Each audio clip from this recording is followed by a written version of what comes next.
Across the UK, online and on DAB. Talk Radio. We have ways of making you talk. Talk Radio. Evening, dear listener. This is Iain Lee. This is Talk Radio. Miranda Sawyer's going to join us, I don't know, whenever the football finishes. She was booked for 10, and then we got a message 20 minutes ago. She might be a little bit late. Is she watching the football? Flipping heck. Unbelievable. She's coming here to sell books. Boycott the book. No, don't. It's excellent. We'll talk about it in a bit. 0844 499 1000. I'm Iain Lee. This is Talk Radio. Late night, Iain Lee on Talk Radio. We have ways of making you talk.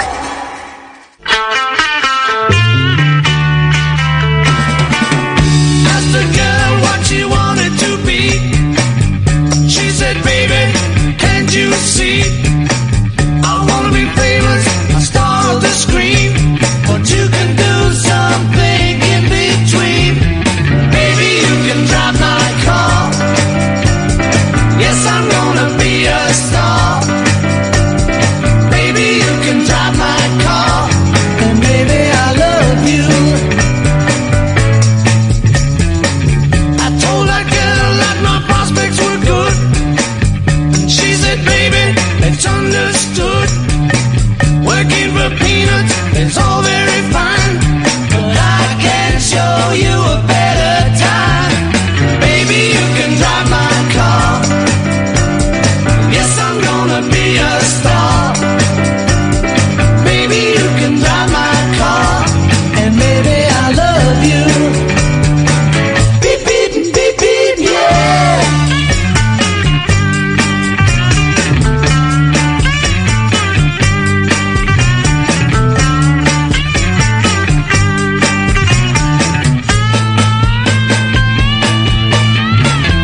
Baby, you can drive my car.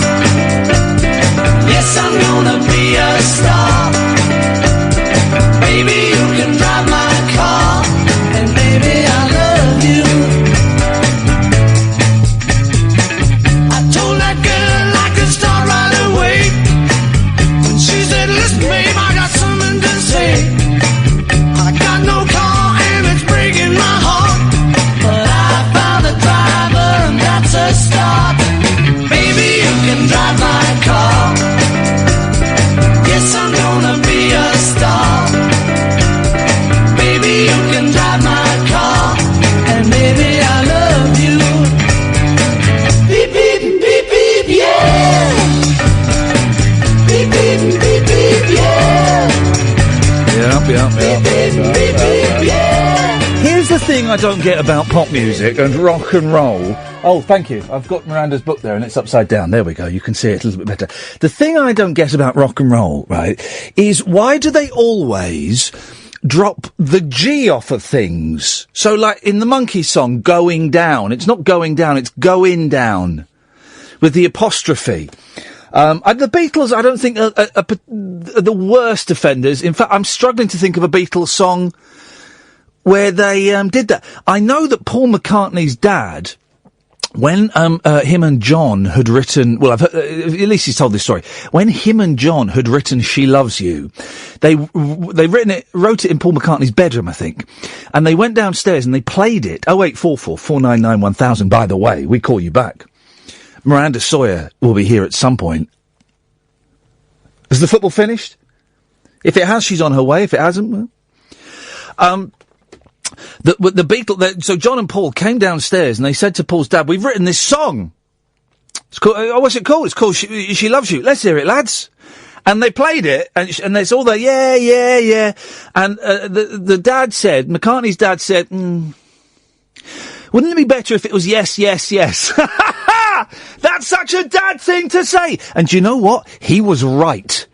It would have been a lot better if it was She Loves You, yes, yes, yes. Why? Why do they do it? And okay, I get rock and roll. Okay, I get that, right? Rock and roll. I was interviewing today.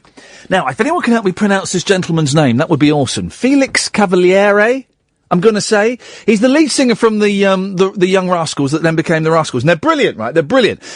But they never had a hit. They had one hit over here. Groovin'. You see? Groovin'. with an apostrophe and no G. That's why they weren't successful over here. We had grammar standards. We'll play that interview out next week. They like huge hits in the States, but I think 2 hits, Groovin' and, was it A Girl Like You? I think was their other hit over here. Why do bands do that? Prince is the worst offender, in every sense of the word. Because he invented text speak. In 100 years from now, they won't be playing Prince music, but people will actually be talking in text speak. They'll be talking in text speak thanks to bloomin' Prince. 0844 499 1000 is the telephone number. If you want to give us a call about text speak and Prince and, whatever, you can do. Here's an amazing thing. Oh, hang on a second. Yes, Alan. Hip, hip, hip. Hip, hip, hip, Alan. How are you, boss? I'm good. I'm tired. Been a long old day. But I am good. Stressful day. Stress. It's been a day full of stress. Hello? He's gone. Okay, well that was, he just wanted to check how I was.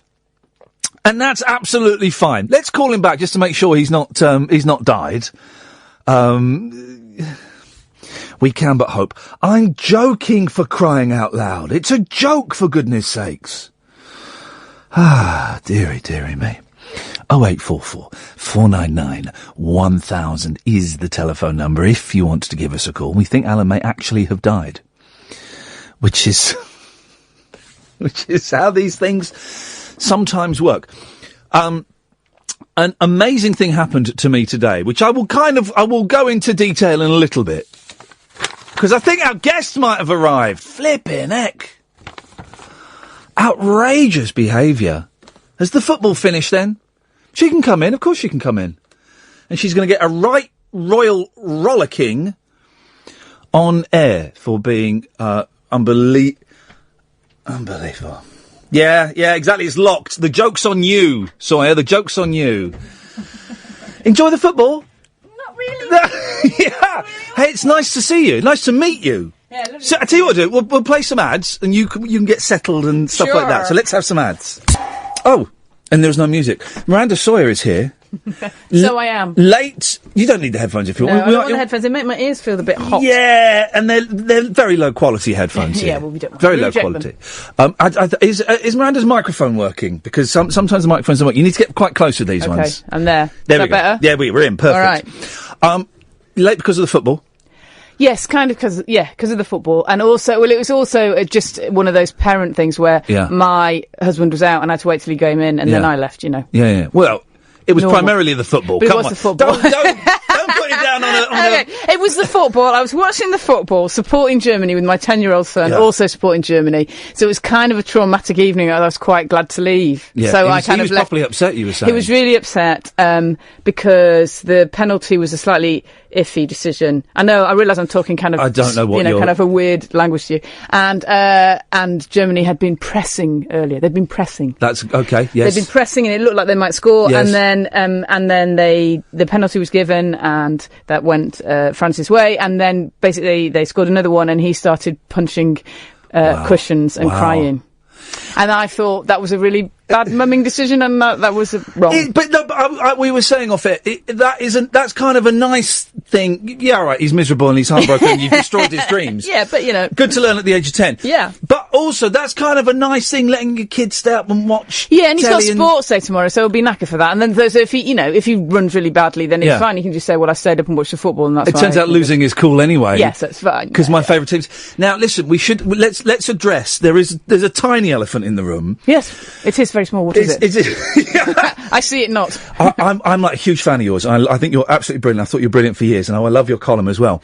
And then you wrote about me. I did. But you were quite rude about me the first time. Yeah. The first time. Because I misinterpreted. And then you very sweetly said, you der brain. Well, you didn't. You said it in a really nice way. I felt terrible. No, but it's because, I'll give you exactly what happened. Yeah. So, when I was writing this review, I thought, well, I should review Iain Lee because he's good and I listened to your show whilst my child was really quite young. Yeah. Like the stage where you look around, you think, where is the baby gone? And it's like stuck underneath the sofa. That kind of time, which is quite a stressful time and not an ideal time to do radio reviewing because your head's full of kind of cotton wool and it's kind of really noisy.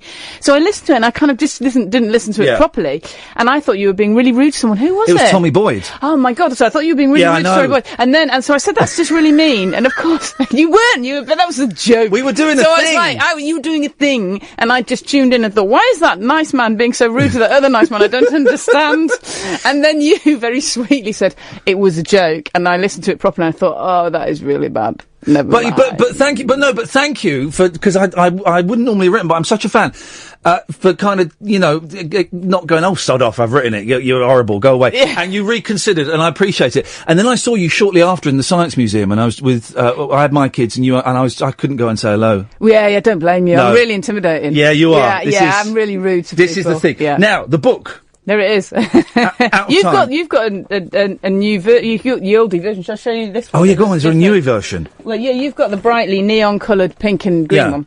And you see, look, much more sober. Much more serious. Look at that. Yeah, like that's red and black, which was supposedly, I don't know. Well, we changed it anyway, so it's I suppose less girly. And then I'm sorry for this football reference. I showed it to my son and husband, and they went, "Ooh, Man United." Oh, so which was completely subliminal. So is that gonna? And you got a picture on the back of yours. Yeah, look at that. Look at that. There we go. Look, all wrinkles and everything. See, to prove that I am middle-aged. It's a good book. I loved it. It kind of touches on a few things that we've talked about on the show before about. Just getting to a certain point. Well, midlife crisis is the shorthand for it. Yeah. But getting to a certain point in your life where you kind of think, what's this all about then? Yeah. And there's not that I love the death maths at the beginning. A bit glum, isn't it? But, what a miserable but brilliant start. It's the thing where you start working out how much longer you've got if the wind's blowing in your direction. Yeah, and I mean, when I kind of started considering that, it was because of kids, actually. So I had my daughter really late. I had her when I was 43, nearly 44, and that's absolutely brilliant. What a privilege to have, a child, and she's healthy and great, and she was a really good baby. And I just started doing, extending her life out, as you would do. So 18 at least, they've got to be in education. And then, she went to university. I mean, I'd be whacking right into my 60s kind of thing. And I was thinking, A, how will I have the energy? B, how will we afford it? Yeah. And also, if you live in London, they never leave, kids, do they? What am I going to do? I mean, I'm just going to have to kick them out and go into an old age home. And I started just working out, basically, it's an awful thing to say, but basically when you're likely to die and counting back and how much life you've got left. Yeah. And it's that weird realisation where you know pretty much certain you're over halfway. And what does that mean? Because all that thing, there's an element in everybody, and it's a completely natural element, and there's nothing wrong with it, to think that we've all got potential. We've got potential. And, there's a midlife, there's a point where you think, well, maybe you should have realised some of that potential. You don't have that much potential. It is, the thing is as well, it's really common, because around about 39, 40, I started getting wobbly. Yeah. I've always been quite wobbly, but I was getting, super wobbly and thinking, oh God, what is this it? What have I...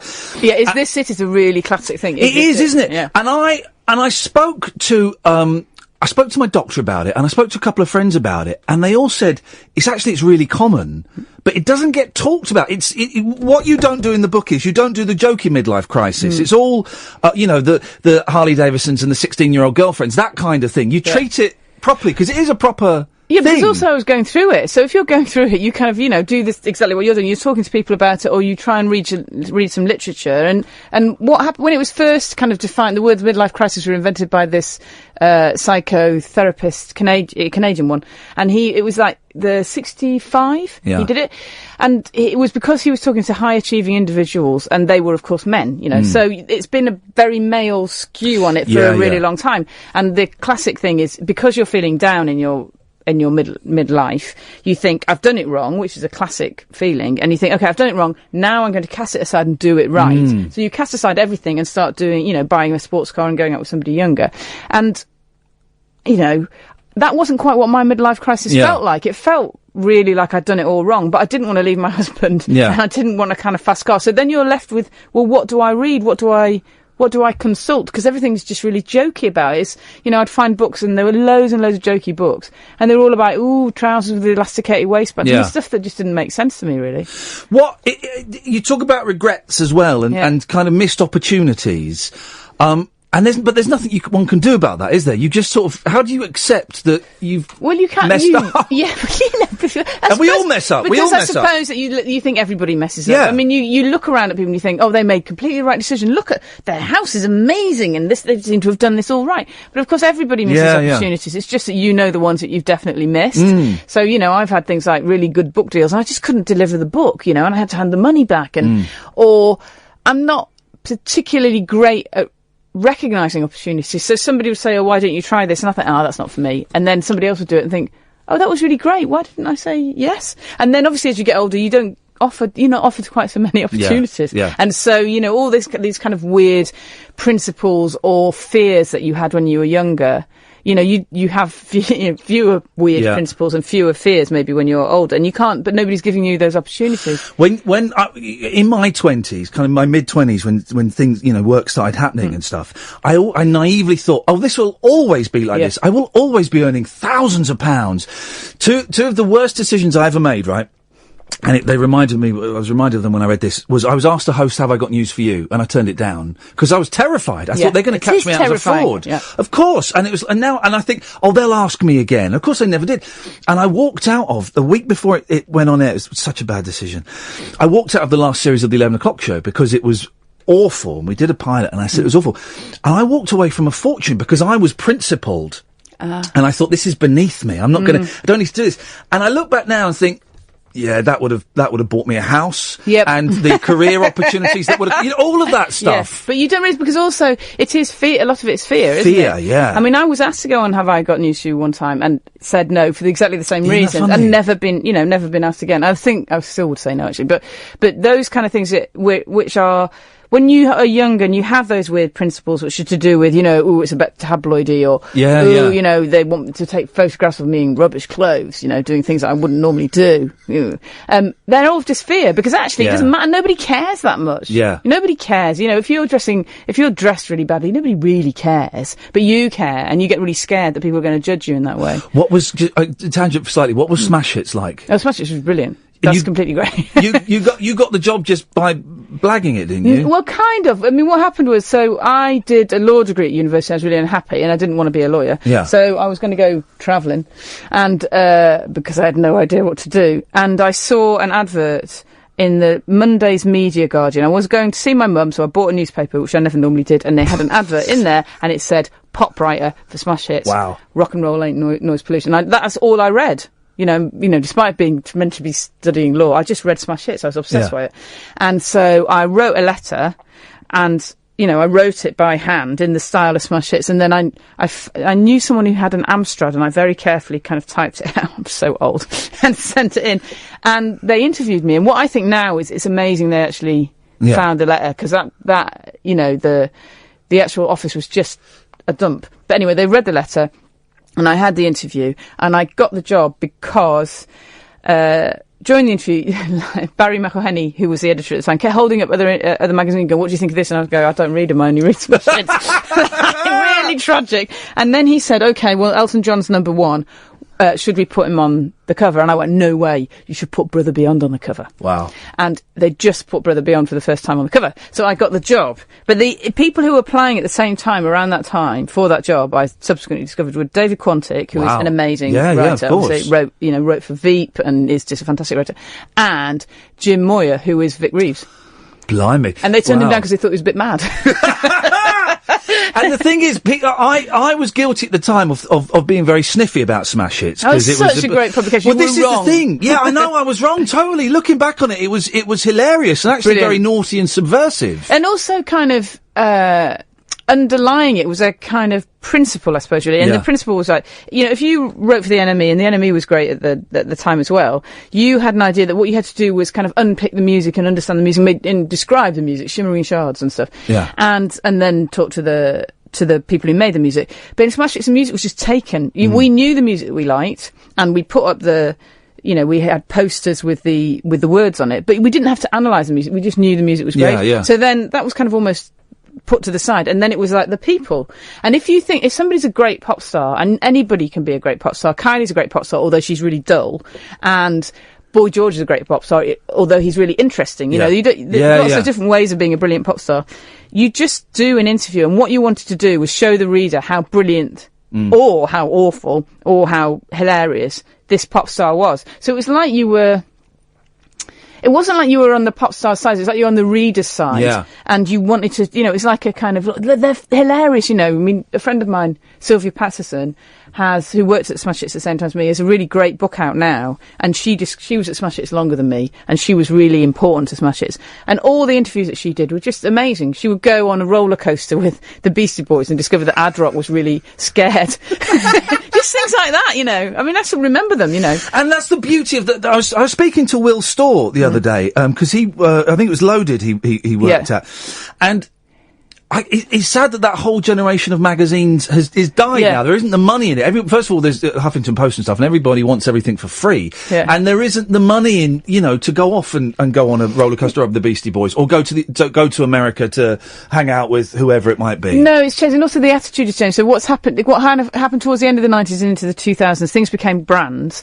And people became brands. And then once you've got social media, then you can control your brand through Instagram or Twitter or whatever. And you need journalists less, and people get more and more protected. So it's quite hard to get a decent time with somebody. And people are more suspicious. Even there's a really brilliant bit in Sylvia's book about the Beckhams, and the Beckhams are actually quite good interviews. They used to be, you know, I interviewed the Spice Girls a few times, and you just sit down, they do the interview. That's the job. And Sylv interviewed David Beckham for The Face. As I remember, and she did a really brilliant interview with him. And now she describes this time when she does an interview and they're launching a perfume, and they just don't speak to anyone. You're just required to be at a dinner. They turn up at a press conference and say, like, you know, something really boring, and that's it. That's it.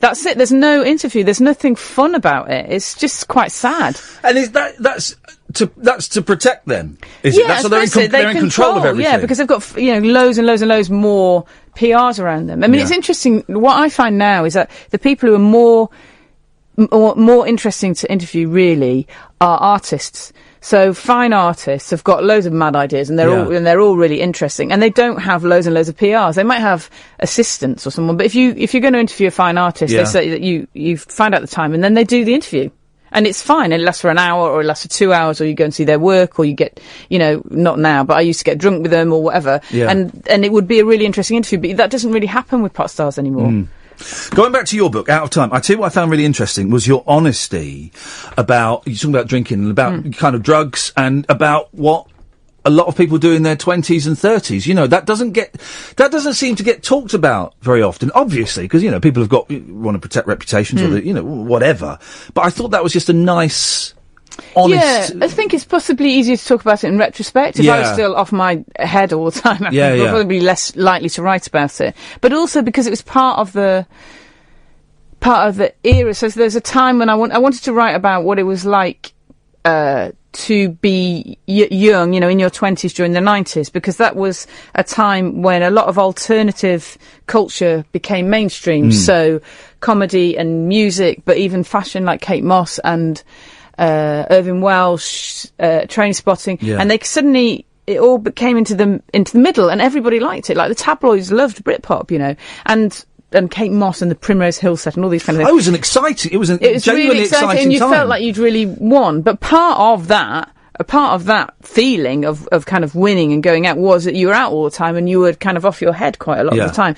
And what's interesting about it is, if you were part of that generation, and I don't just mean people in London, that was a massive thing that went right across the country, especially with Oasis, then how does that affect you when you're in your 40s? Because I think the big difference between me and, you know, and a lot of my friends is that the difference between people who kind of stopped drinking a lot and taking a lot of drugs and the people who've kind of carried on. And I've got no moral problem with it. It's just that it's really hard to spend a lot of time with somebody if they're getting trashed and you're not. So there's a kind of weird divide amongst your friends. The people that you still really love, but they get trashed and you don't get so trashed. Yeah. And that's quite a weird divide that I didn't really expect. And also, there's kind of evidence that that particular generation and a little bit older, what they call an ageing cohort, oh gosh, I know, there's a problem with drugs and drink. So the amount of people that have taken cocaine who were like in their 40s has really gone up a lot, and a quarter of all admissions to hospital on drink and drugs problems,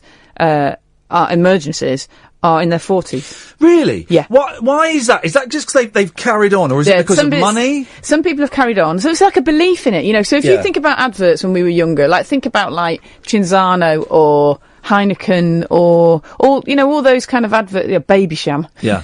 Those adverts were like, it was kind of something fun about it, wasn't it? Yeah, very much and it was quite like seductive. And then when if you then went through rave, then there was a kind of obviously ecstasy involved. And then if you went on to Britpop or Oasis, it was quite, get off. They talked about, cigarettes and alcohol. That's what it was about.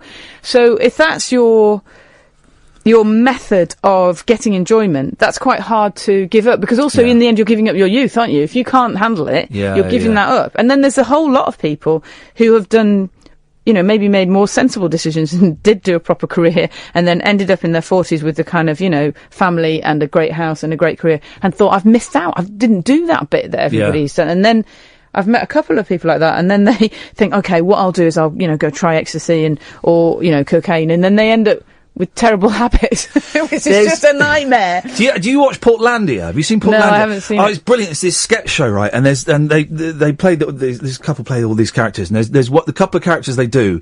They're this very straight, white, middle-class, middle-aged couple, and they get all their friends around. They say, right, guys, we've decided we are going to try drugs for the first time.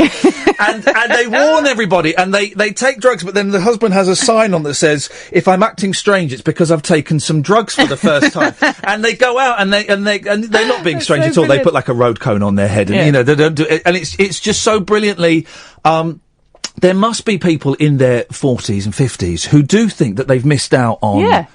And maybe they have. Being young, whatever that means, Yeah. Oh, yeah, exactly. I just think that time particularly was wrapped around quite a lot of drugs, and there is evidence to say that people in their and there's loads of people who take drugs now and get drunk, of course. Yeah. But there's evidence to suggest that a lot of people in their 20s remain more sober than we did. Yeah. And so it just is a fact that you're more likely to be sober in your 20s than we were, really. I have to say, we're not, of course, encouraging you to go out and try drugs, kids. No. I actually genuinely am not, because I kind of think it's great, but there are other ways of getting off your head, really. Yeah. It's like a shortcut to joy, and actually there's other ways of being joyful. It's not kind of the spiritual journey. It's joy, just quick. Joy in a pill. Yes, exactly. It's just really quick. Don't go out and do drugs, kids, just because of two old farts sitting here talking. No, really don't. Is it different for women, do you think? Yeah, I do, definitely. In what way? Well, there's different ways. A lot of the books are written by men and for men, for a start. And when they started writing books for women, women were in a different position than they are now. So they weren't working. So there's some great books around in the early 80s, but they assume that women will get married young, have kids, and don't work or even consider work until the kids have left home. So their midlife crisis because the kids have left home and they are qualified for nothing other than cleaning the house. And so they're like, what do I do now? And they think they might want to go and get a job. And their husbands literally say, no, you've got to stay home and cook for me. There's a brilliant bloke. Incredible, a brilliant bloke who wrote these midlife books. He's a pastor from America called Jim Conway, and he wrote really quite good books about midlife crisis of men. And then he wrote another one with his wife about the midlife crisis of women. I can't remember her name was Helen, I think. So they write this book, and he's a pastor, so his working time is like Saturdays and Sundays, really, and he has Mondays off. Anyway, he starts having a bad time, midlife crisis, and she's got a job Monday to Friday as a teacher.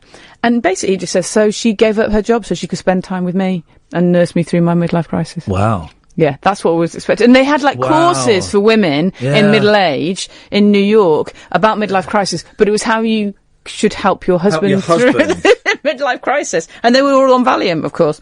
So it's changed because women are now make up half the workforce. Yeah. So that is just changed. So you're coping, and I think if you want to work, it's much better. I enjoy working. So if you are coping with work as well as kind of domestic things, and I think that men obviously can cope with domestic things as well. But there's also a difference because women hit their earning power, the top of their peak of their earning power is average age is 34, and for men it's 50. So, and the reason that is caring. So either you're having kids and caring for them, or parents. So there's a bit of time in women's lives in the middle when they're quite likely to be caring. And I kind of looked at lots of kind of, rock and roll role models for me, which are people like Viv Albertine and Debbie Harry and we've had Kim Viv on. Gordon. Isn't Viv's She's book just incredible? Brilliant. Oh, it's the best book ever. I fell in love with her when I read that book. But there's a bit in the middle where she just doesn't retire, but it's like she's kind of in the countryside caring, you know, and then she comes back. And that happens to all, like Kim Gordon, it happened to Debbie Harry, she was looking after an ill partner, Patti Smith. There's a point in a woman's life where you take a step back because you're doing some caring, basically. And so there's a difference to it. And there's also, I think there's kind of not to kind of diss my book, where I think there's a gap in my book, but it's because it's such a big thing I couldn't put it in. And that is, if you're a woman and you want to have kids and you don't have kids, that's when it will hit you as in middle age. Because you become, you hit a point where you can't have kids. Yeah. And if you haven't got them, that's kind of course, the obvious difference between men is that if you hit middle age, you've not got kids, well, you can go and get kids somewhere. Yeah, exactly. So that is such a big subject that I thought I can't just do that in a chapter. Hey, never mind, you didn't have kids, so, tough. You can't do that in a chapter. It's too big. Yeah. Do you know what I mean? So I didn't kind of cover that. The book, you're writing it as you're going through it. Yeah. So and you can hear you kind of, in fact, you blatantly do. You admit that you're struggling with some of the ideas and concepts as you're doing it. If you wrote it now, it would be different, wouldn't it? Would it? Well, yeah, because it's the writing is the thing, isn't it? Yeah. So if you're having a tough time, there are various ways of getting through it, but one of the ways that I get through it is just to write stuff down, Yeah. And then even if it's awful, a lot of the stuff that I wrote, I just think, oh God, I can never look at that again. It's appalling. But, just write stuff down. And, if you're a musician, I imagine you go away and write a song or play a guitar or something. I can't do that. I just kind of write a bit. And so that helped. I think it just helps shape what you're thinking, doesn't it? So, talking to people helps, doesn't it? If you've got loads of ideas swirling around your head, if you actually bother to talk to people about it, you kind of work a way through, or they say something, you think, yeah, of course. Yeah. And so the writing of it really helped me. And I also think kind of slightly coming through, I'm coming out of my 40s now, and through researching the book and getting my way out of it, I kind of feel better, really. It passes as well, doesn't it? Yeah. I imagine for most people, it is. I was speaking to a psychiatrist about it, and he said it's normal and it's temporary. For most people, it's temporary. Yeah, because you can't be in a panic for the whole of your life, because it's just too. Well, I don't know. I don't know. Yeah, maybe you can. I can have a good go at it. You can try. Yeah. But you can't. It's because you can be. I was rigid with panic with it, and you can't actually operate. So you have to do something so that you can operate. Yeah. Really. What are you listening to on the radio at the moment? Well, lots of things, I suppose. I'm a bit sick of people talking about politics. Oh, geez, I know exactly. I've just switched to kind of, American podcasts where they're all really like, yeah, I get that. That's so interesting. And so I listen to a bit of those because it's just way with the fairies compared British to ours. radio is so. This is this is what this show is trying to be different to all the other nighttime shows, because it is all immigration and refugees and Jeremy Corbyn and Big Gove and all, and it's everywhere. It's so boring. It's boring and depressing. Yeah, yes. Really depressing. Because also it's one of the things that I kind of feel about the book as well, is that if you're in a situation, if you, like, say you live in London and the houses cost whatever they cost ridiculous amounts of money. So I panicked about the fact that we don't have a garden, right? And we're unlikely to get a garden because we're a bit old now and we're freelance. I know who's going to give us 200 grand to get a garden, which is what you need to move into a house in London.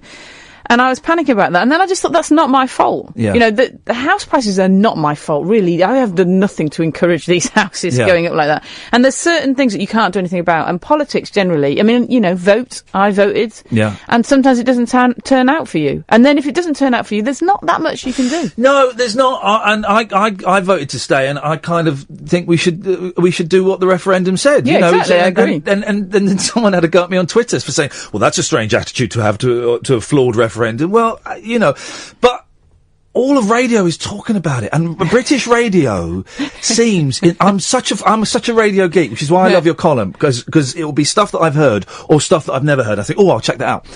And British radio is really dull. A lot of it. There are gems hidden around, and there are some real gems hidden around. I mean, Radio 4 at the moment is flying the flag, I think, for doing stuff that's different and is, but speech radio is pretty much dull, isn't it? Yeah, I think so. I think some people. I think James O'Brien. He's amazing. But I think a lot of it is dull. But also, it's kind of soaks everything up really quickly. Is the problem. So if you have a normal conversation with your friends, there's quite a lot of things you might cover. Yeah.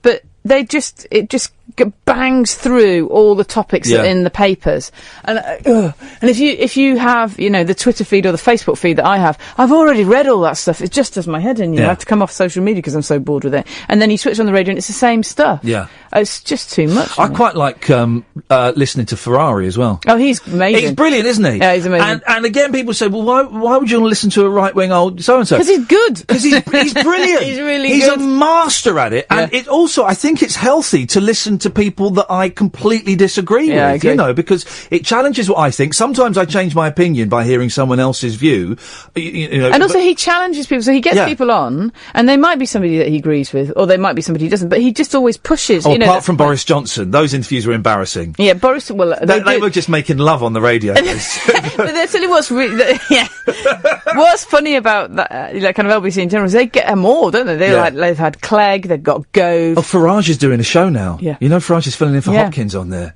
I know. I mean, it's when Hopkins was covering a late night show, we would play Katie Hopkins bingo, and we go, right, what do you think she's talking about now? Let's go and listen to her. Yeah, just check. We were generally right. I'm kind of quite late coming to podcasts because there are just so many of them. Yeah, they're quite hard to get through. It's like saying, all right, I'm gonna get into rock music. It's just. But also the thing about rock music, you can kind of do it chronologically. With podcasts, you just have to go, I don't know. And so I I started listening to Adam Buxton's, which is brilliant, just because he asked me to go on there. Richard Herring's I've listened to, and I don't know where else to go. Well, it depends what you want, because those ones really are lengthy interviews, aren't they? Lengthy interviews with funny people. Yeah.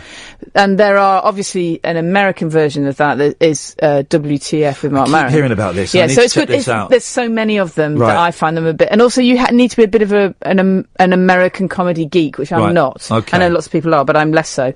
But the ones I like are actually not like that. So they're the ones that are a bit like kind of. They're a bit Radio 4-y, I suppose, really. So 99% Invisible will just... The idea of that is obviously that if you look at stuff, most of the stuff is beneath the surface and you don't know about it. And they'll talk about anything. They did a brilliant programme about pool halls, which is like, nothing. And then they just examined how many pool halls there used to be. I mean, there used to be like, more than branches of McDonald's there are now. I mean, just amazing. But all the balls were made out of ivory.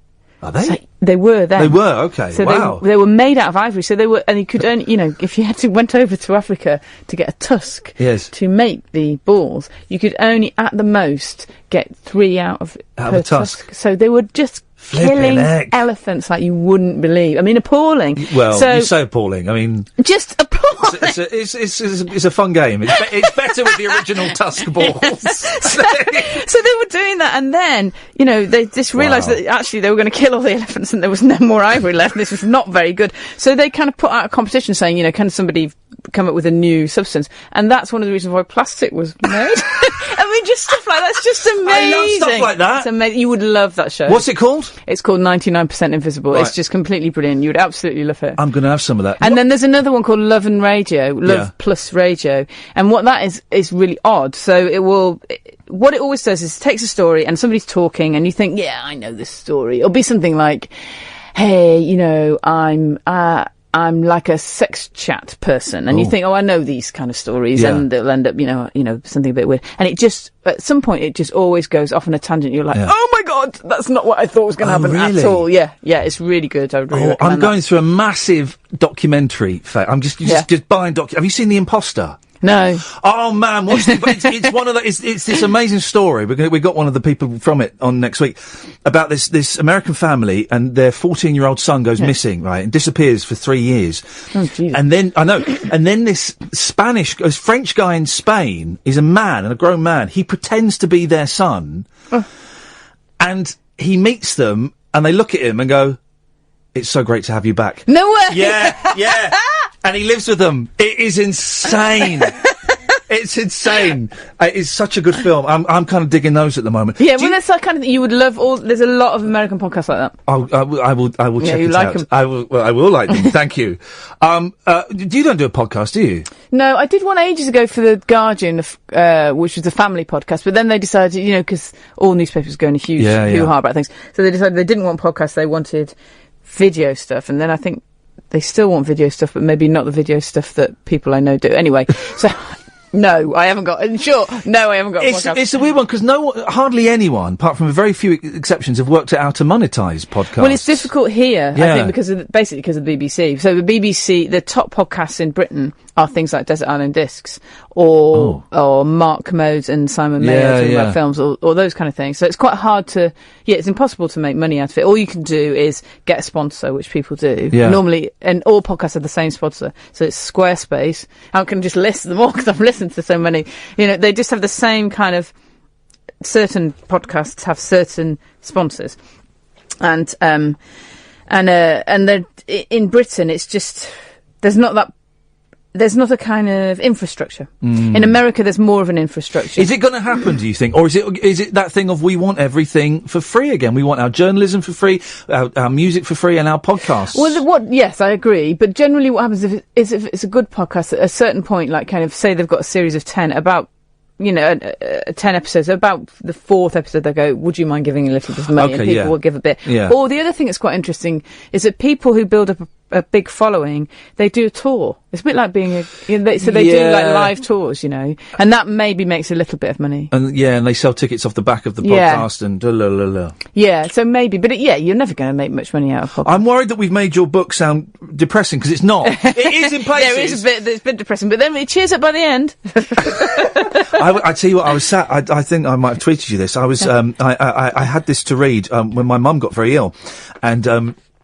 They basically told me she was dying. Yeah. She's not. They fixed her. But the doctors kept saying, "Now, Mr. Lee, what would you need to decide what you'd like if your mum needs to be resuscitated?" And I thought they just asked that as a thing, as a course. I thought, okay, right. Well, I know the answer to that. Why are they asking me?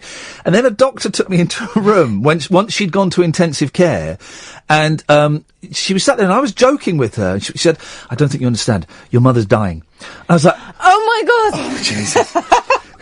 They fixed her. I got a call that night. They said, "We think we've worked out what it is. Can we operate?" And I went, "Yeah, you go for your life." But I was reading this. Doing your death maths. I was doing my death maths. I'm thinking, well, she's got about 3 hours the way this is going. And I was sat next to her in the hospital, and I was trying to take and I was reading this, and it was one of the heavier moments points when you're going, what is it all about? What is the point of it? I'm very sorry. No, don't. It was, you know. You should have gone straight to the ending where there were through, uplifting bits. But it's sobering, and it's weird. It's weird because we don't talk about it, and we do a bit on this show. I always think that we should have, and I don't know how you'd implement it, but like death lessons in school. The kids should be taught. There are cafes. There are death cafes. Yeah, now what are these? Well, there's one in East London. I think I might go and have a look. But it's basically somebody who just says you should talk about death a bit more. Yeah. Because people did used to talk about death, like in the Victorian times. They were mad on death. They would have meals at their loved one's graves. So they would put a little table over the top of their grave and have a little chat while they were eating their picnic. And you can go, there is a cafe in East London, which I discovered after I'd written the book, that you can go along to and they just talk about, you can just talk about death. And I think it's good because, from the practical side, I wouldn't have a clue how to arrange a funeral. Wouldn't have a clue on the practical side of it. But also, it's going to happen. I had my 4-year-old on picking him up from school today, and he said, "Daddy, I don't ever want to die." I said, "Oh, okay, well, I've got some bad news. It's going to happen, but it probably won't happen for a long, long, long, long time." Yeah. And I said, "Why don't you want to die?" He said, "I just like living," which I thought was such a great I like living. Exactly it. But it is that thing that it's gonna happen, and I think it maybe discussing it and what you want to happen when you die and all of this stuff, it might make the midlife crisis a little bit easier. It does. I think genuinely, yeah. And also the sad truth of midlife is actually you know quite a lot of people that die. I mean, not obviously this year we've had a kind of plethora of fantastic kind of public figures of dying, but you know people. Well, your parents will start your to parents, die but also people your age will die, and true. so you become much more like happy that you've kind of got this far. You know, you feel kind of grateful that you got through this bit so far. That seems okay. And you can't, I mean, you know, the average age, if kind of, you know, around our age, the average age you're going to live, really, for a bloke it's 80 and for a woman it's 83. And if you've looked after yourself, it's a bit longer. Yeah. So that's, you know, that's still quite a while. You know, I mean, you might not be able to reinvent yourself or start a new career or something else, but, you know, you can still go to the seaside a bit. Everyone's now doing death maths now. You've given it. I love that bit with Eddie Izzard. I'm going to live forever. Yeah, he literally says, I'm going to live to 100. And when you talk to Eddie Izzard, because he's so convincing about everything, you go, so you are. Yeah, you're right, Eddie. And I've met a lot of, it was all men actually, who have said, I'm going to live to 100. And I look at them and think, right, you're fantastically intelligent, you're super fit, you know, Eddie Izzard, obviously, but you really might not. Yeah. You just might not. And also, I mean, my granny did live. My granny lived till she was 101. And, you know, the end wasn't that great. No. You know, I think she would have been slightly happy. She'd have been happy to go at 95, you know. Miranda, it's so nice to meet you. Yeah, it's lovely. The book is brilliant. Out of Time. It's Amazon and everywhere. I don't know. It's on Amazon under sports. What was it? They said sports humour. There's not that much sport in it. I can ask you a question. I really want to ask someone who's written a book, right? Because I'm trying to write a book, but it's hard, right? I've written 3 chapters. I think. Is it about you? Yes. Okay. Yes. So that's a tough bit. Well, what are you saying about me? No, just writing about yourself is like what you put in and what you take out. How many words do you have to put in a book? Oh, quite a lot. Like 80,000. Flipping heck, man. And that's like the minimum. How many are in this? 90? I don't know. I didn't count in the end. Did you not? I got depressed. But my daughter keeps going, ooh, 262, because it's 262. 262, mummy. Kids love pages. Yeah, they really do. My daughter, we're going to a bookshop, and my 6-year-old will pick up and go, whoa, this has got over 600 pages. It doesn't mean it's any good. It just means that it's big. And also, I would recommend I didn't do this. Hand it in on time. Oh, okay. I crushed quite a few deadlines, and what happens is that, you know, everyone gets in a panic, really, and, you know, I could have had pictures in there if I known had it. Or an index. Nothing like that. They just took it off me and said, no, we're going to print it now. You can't do it anymore. It's brilliant. Out of Time, Miranda Sawyer, thank you very much indeed, and let's have some ads. Well, Miranda Sawyer, Out of Time, it really is a brilliant read. If you've read it, leave nice reviews on Amazon. Someone who now sells wares on Amazon, because I've got this record label, right? And it turns out that it's really important if you get good reviews. It can really help, like, you know, books and CDs and records and stuff. So I've really started leaving review. If I think something's bad, I unless it's, you know, awful and offensively so, I don't really leave bad reviews, but I'll leave good reviews. So if you do that out of Time, and it is a cracking read. I feel like we're in a time loop. Alan Caddick. Sorry about earlier, Ian. I can explain what happened. What happened? My mum yanked the phone line out. Your mum did what? She yanked the phone line out. Yanked? Wowzers. Okay, that's not what I heard the first time. Yeah, she yanked it out. Why did she do that, mate? Because she wanted help going to bed. And I've been told, if I'm going to speak to you, I have to speak to you after 10:30. She's right, of course. Yeah. She's right, of course. You should help Mum into bed. Yeah. It's probably the substance of being first caller. It's getting to me. Well, the thing is, Alan, let me relieve you of the burden, right? Being first caller doesn't mean you're the coolest guy. No. You'll always be the coolest guy, Alan. Oh, thank you. Even if you're the 7th caller. I don't mind being 7. Okay. 6th? Well, that's okay. Well, 7's okay. 7's okay, but not 6. Okay, well, that's... Out of interest, who was the first caller? It was you. No, I mean, after me. We haven't had any callers. We've stopped the show. Oh, so we need to... I want to relate back to classic games. I could have got another last one for you. Say that again, but maybe this time try and say it in English. You know, Tuesday we talked about classic game shows. Oh, yeah. I got another one for you. This is my job. Yes. 3, 2, 1. We mentioned that one, I think. Well, you know, I mean, the clues on 3, 2, 1 were so obscure, they could mean anything. Yeah, it was a fix. 3, 2, 1 was a fix. The clues were so obscure and difficult to work out that if you worked out it was a car, you'd get something rubbish. And you never won anything good. I think people won the car quite a bit, though, actually. It was always a Ford Fiesta. It depends on what the car was at the time. Yeah. Because it was from 1978 to 1988. Wowzers, that really is 10 years. Ted Rogers, wasn't it? Ted Rogers. The man with the fastest fingers on telly. Lucky Mrs. Rogers, huh? Yeah, and also... No, it means he could turn the TV over quickly if something came on that she didn't want to watch. I don't know what you're thinking. Yeah.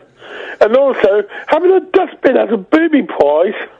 Those dusty bins, you know the dusty bins that you would win? The ceramic dusty bin. They now go for £5,000 on eBay. Blimey. And you know what happened to the original robot dusty bin?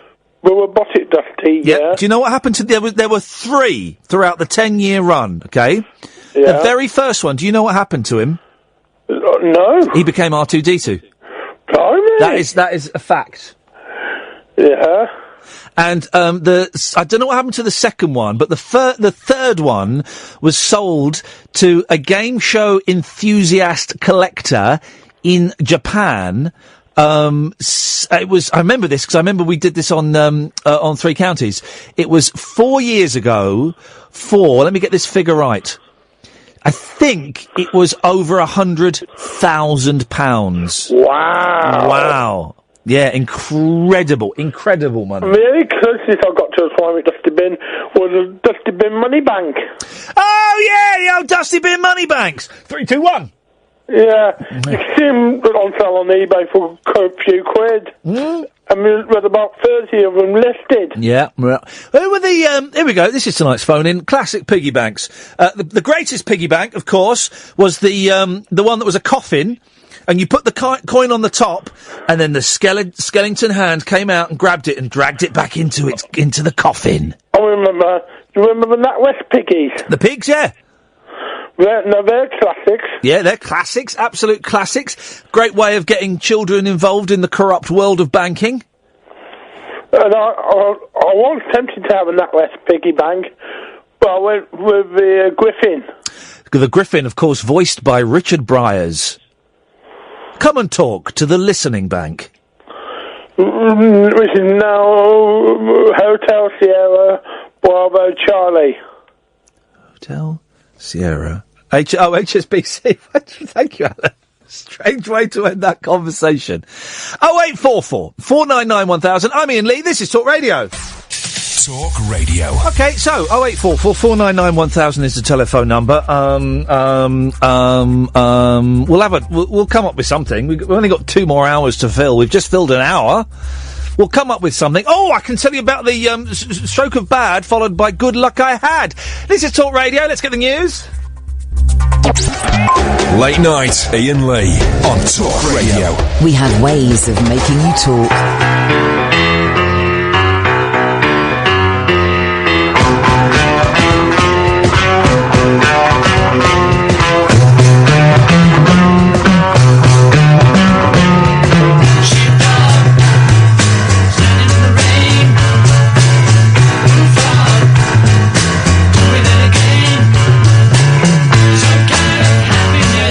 Measured out in miles.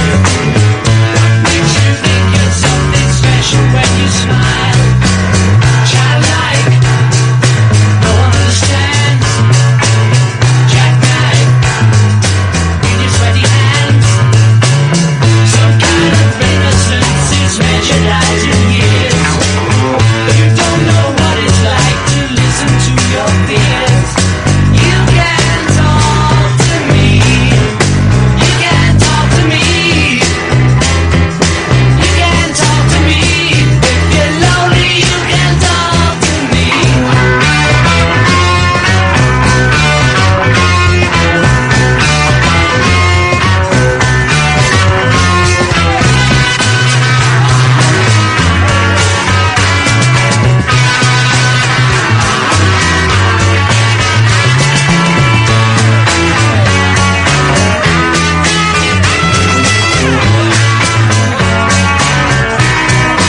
that's enough of that. So, 0844 499 1000 is the telephone number. This is Iain Lee. This is Talk Radio. The late night phone-in show, unlike any other at the moment, because you bet your bottom dollar they'll be talking about either the leader battle for the Conservatives or the leader battle for the Labour or Chilcot.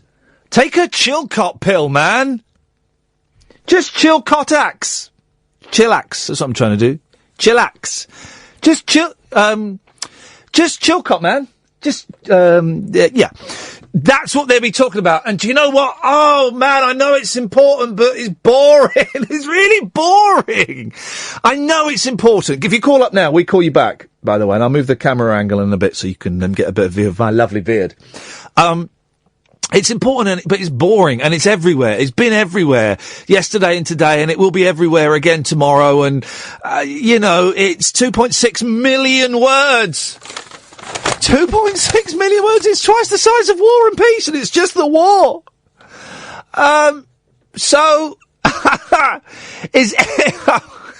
Is anybody just Netflix and Chilcot?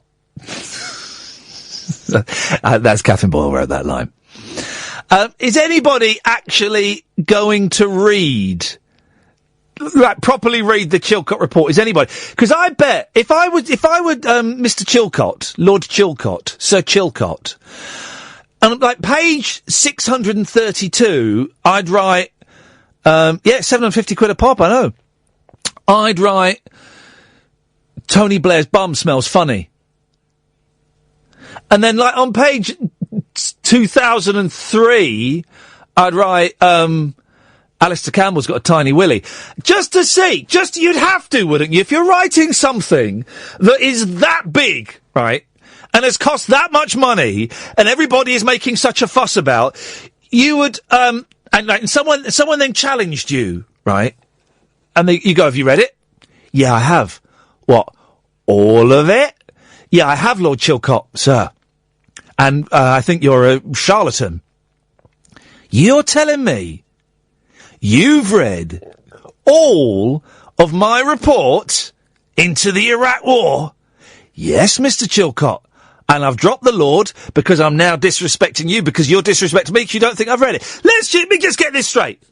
You're telling me you've read every single word in my report? Yes! You're a liar. Get out of my office before I kick you out of my office. All right, sunshine? And you come back when you've actually read it.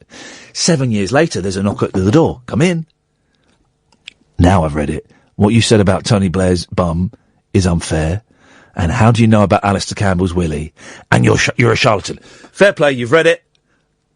We can have this discussion. And that is how that would go. And that would be fair enough. That would be fair enough. But we're not talking about that. 0844 499 1000 is the phone number. If you call up, you'll get through to Catherine and she will call you back. We're doing a new way of doing the podcast as well, right? This is my idea. And what it means is there will be a Miranda Sawyer podcast. That interview will go up and that's brilliant. But the podcasts for ease, for reasons you don't need to know, but basically so that everyone can get home at a decent time, were generally taken from the first hour and a half of the show. We are going to we're now going to make the podcast basically the last hour of the show, but that does mean they won't get released until tomorrow night's show is on. So do you see what I mean? So now the last hour from Wednesday's show is up. Right, that's up now. It's about to go up. It's about to go up in a few minutes, right? And the last hour from tonight's show will go up tomorrow. And here's the thing, and this is really important, and it proves to me I'm doing the right thing by we're trying it, okay? But it proves to me we're doing the right thing. Because someone messaged me on, what do they call it? Facebook. And said, sorry to be, a nuisance. I listened to the show, loved the show. I only listened to the first hour. What does straight to air mean, and why have you got rid of it? And he had never heard it. He'd never hered the last hour. So we're just trying to see if it works, see if it gets more people involved in the show, see if we get more downloads. By the way, about 500,000 downloads of the podcast. About 500,000. Yeah. Yeah. When did we start? The end of March. It's about 500,000 downloads. Thanks, guys. Thank you. Let me take some phone calls. We've got these people waiting. Let's go to Matt. Good evening, Matt. Thank you, Emma. Here comes a cup of tea. Perfect. Yes, Matt. Hello, Ian. How are you? I'm all the better now because Emma, who is the new Id, because Id got murdocked after we voted out all of the immigrants in the Brexit campaign. An immigrant kicked out the immigrant that was Id. So, and Emma has brought me a cup of tea. So I'm good, thank you, Matt. Excellent. How are you doing? I'm very well indeed, thank you, and I'm delighted to be speaking to you. It's the first time I've called. I've been listening to you for years. Wowzers. Well, what's made you call in tonight? Because I'm certainly not put anything out. No, well, you haven't, and actually I haven't been listening until about the last 20 minutes. Okay. But my 5-year-old son had a school fair last week, and he said to me that he had a tarantula and a snake and another animal that he held in his hand, and the other animal was like, in his words, like a hedgehog, but smaller and upside down, and didn't have any spikes. And I would love to know what your listeners think that animal might have been, because I have not got a clue. Is it an armadillo? No, it wasn't. It was tiny. Apparently it was 1 inch to 1.5 inches long. He held it in his palm. He turned his hand upside down, and it clung on, and it stayed there. It was like a hedgehog, in his words. But without spikes? Without spikes. Well, that's a messed up description. A hedgehog without spikes. I know that chameleons and other creatures like that can cling to glass because it's not because of suction pads. It kind of is, but it isn't. It's hairs on their palms. It's hairs. Yeah. It's the hairs, and the hairs fire out a little electrical charge. Yeah, exactly. Yeah. Static electricity, but this was not that apparently. And wow. I've questioned him repeatedly on the phone. I don't see him very often, but he has repeated to me that it was like a hedgehog without the spikes, and it was 1.5 inches long. A vole. Well, it could be a vole, but I don't know. Voles have the capacity to cling on to people. Well, let's go through the vole thing. Vole about 1.5 inches. Yeah, that could work. Yeah. Looks like a hedgehog without spikes, actually, now I think on it. A bit. Well, come on. But you're right, the clinging upside down, I don't know if hedgehogs can actually do that. I'm not sure that any animal can do that, any mammal can do that. And so I was curious to see if your listeners had any thoughts. Nothing from this world can do that. Hey, speaking of which, right, you know, we've been I don't know if you've been listening recently, we've been talking about ghosts and electronic voice recordings of ghosts and stuff like that, right? So I have gone online. I've not bought a full set. Right, I've not bought a full set because that would be £70. But I've bought about a third of the, I'm realising this is a really dumb sentence, of the Unexplained magazine. Oh, I used to love, what was it used to be called? The magazine with the bearded priest. Christ almighty, what was his name? There was a magazine that the Fortean Times. Fortean Times, that was it. Yes, he was brilliant, and I used to subscribe to that for years. And then I suddenly decided that actually it was bullshine. Yeah, well, not bullshine, but you know. Well, I'm going the other way. Used to believe in all that stuff when I was a kid, till about the age of 19, 20. Then it's all nonsense. But now I've just finished reading this again for the second time. Will Storr versus the Supernatural, right? Which is that's a brilliant book, absolutely fantastic. It's a good book. I'm going to show it to the Periscopers because I've just lent it to Catherine, and we have Will Storr on, he's a brilliant guest, and we were talking mainly about heretics, and I've forgotten how good this book is. Right? He's the normal person's David Icke.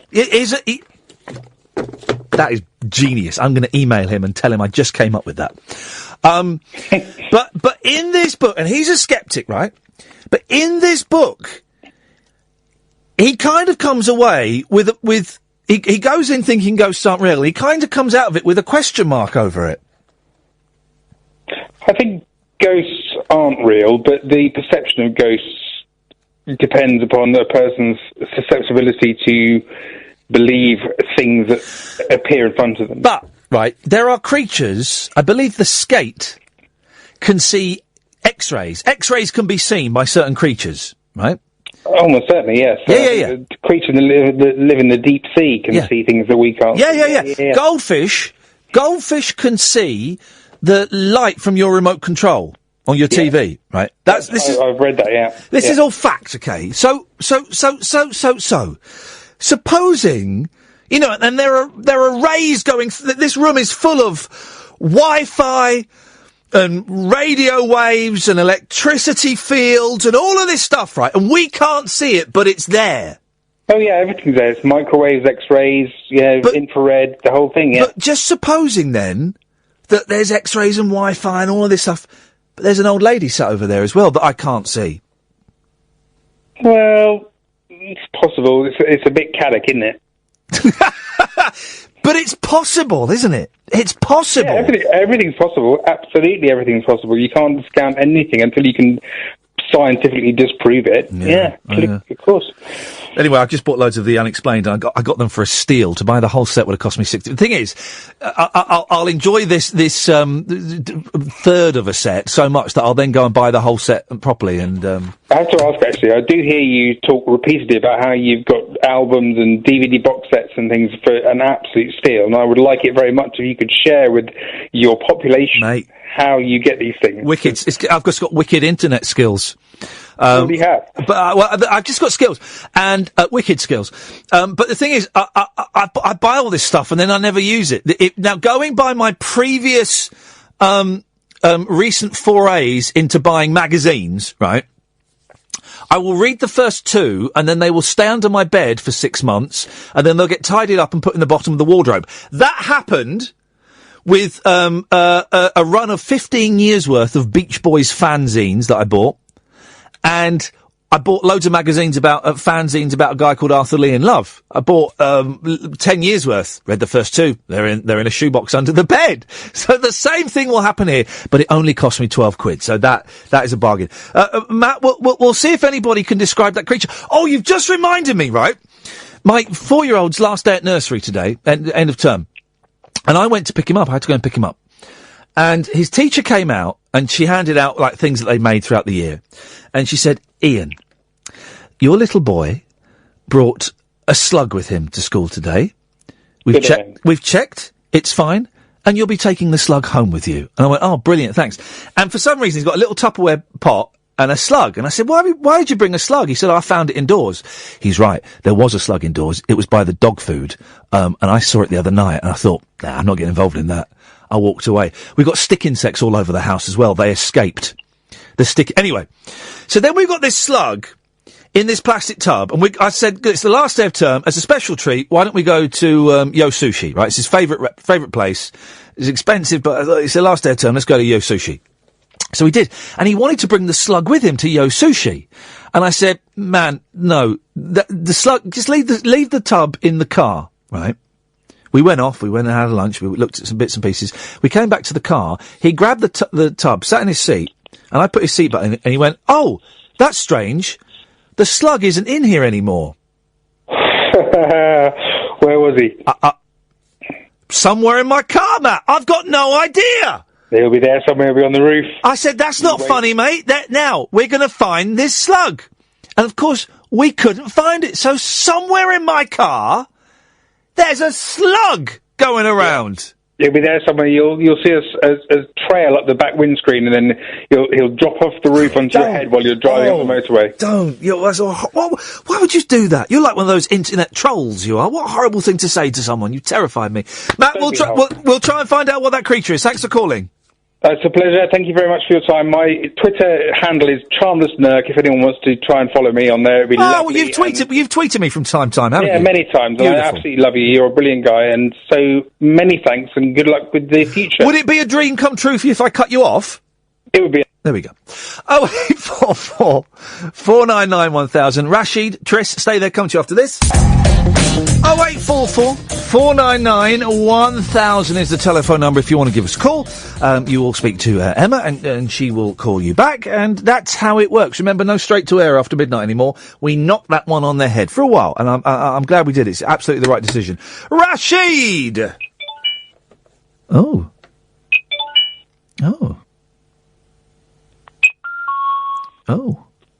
Hello? Yeah, hello, Rashid. What's going on?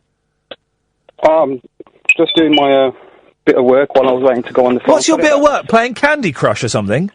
No, that was, I just work on the checkout at Asda. Now I'm doing scanning the barcodes for the work.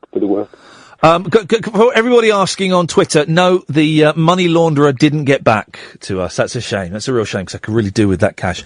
I have never played Candy Crush. Okay. Yeah. Nor have I. I always refuse the requests. Yeah, I never... Oh, do you remember? They don't do it now, but on Facebook. You used to get... You've been invited to play Zootropolis. You've been invited to play the Mafia. All the time on Facebook. It was always inviting me to play crappy little games. I know. Get a life, will ya, Facebook people?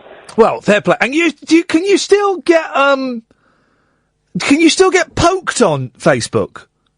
I don't think you can poke anyone. I haven't been poked for a while. Tell me, you and me both, Rashid? Maybe we could poke each other. No. Oh, I got a bigger beard than you. I got a bigger beard. That's like one of the things I want to say. Because what it is, you come on and you want to say things, but you forget. Because, I don't know, the adrenaline, and you forget what you got to say. Yeah. Well, that was one of them. Hang on, one of them is to phone up and literally rub my face in it. Yeah, beard envy. Wow. I went to the barbers and I said, like, can you just trim the sides down a bit? Yeah, trim the sides down. He goes, it was a Muslim barber. He goes, I know what style you want, brother. You want Bin Laden style. Oh, dear. I said, yeah, it does look a bit like that, but I don't want to be associated with Bin Laden. You know what I mean? Well, he did have a good beard, though. Yeah. Hitler did a lot of bad. I mean, he did a lot of bad. But, the moustache, the Hitler moustache, has never made a comeback. It never caught on. Well, it did. Caught on. Well, but hang on a minute, though. Muslims and Sikhs, they've been rocking beards for years. Yeah, but hang on a minute, Rashid. Go on. There were people who had the Hitler moustache way before Hitler. Why is it not called the Oliver Hardy moustache or the Charlie Chaplin? Why is it not called a Charlie Chaplin moustache? I mean, he wasn't funny. Oliver Hardy was.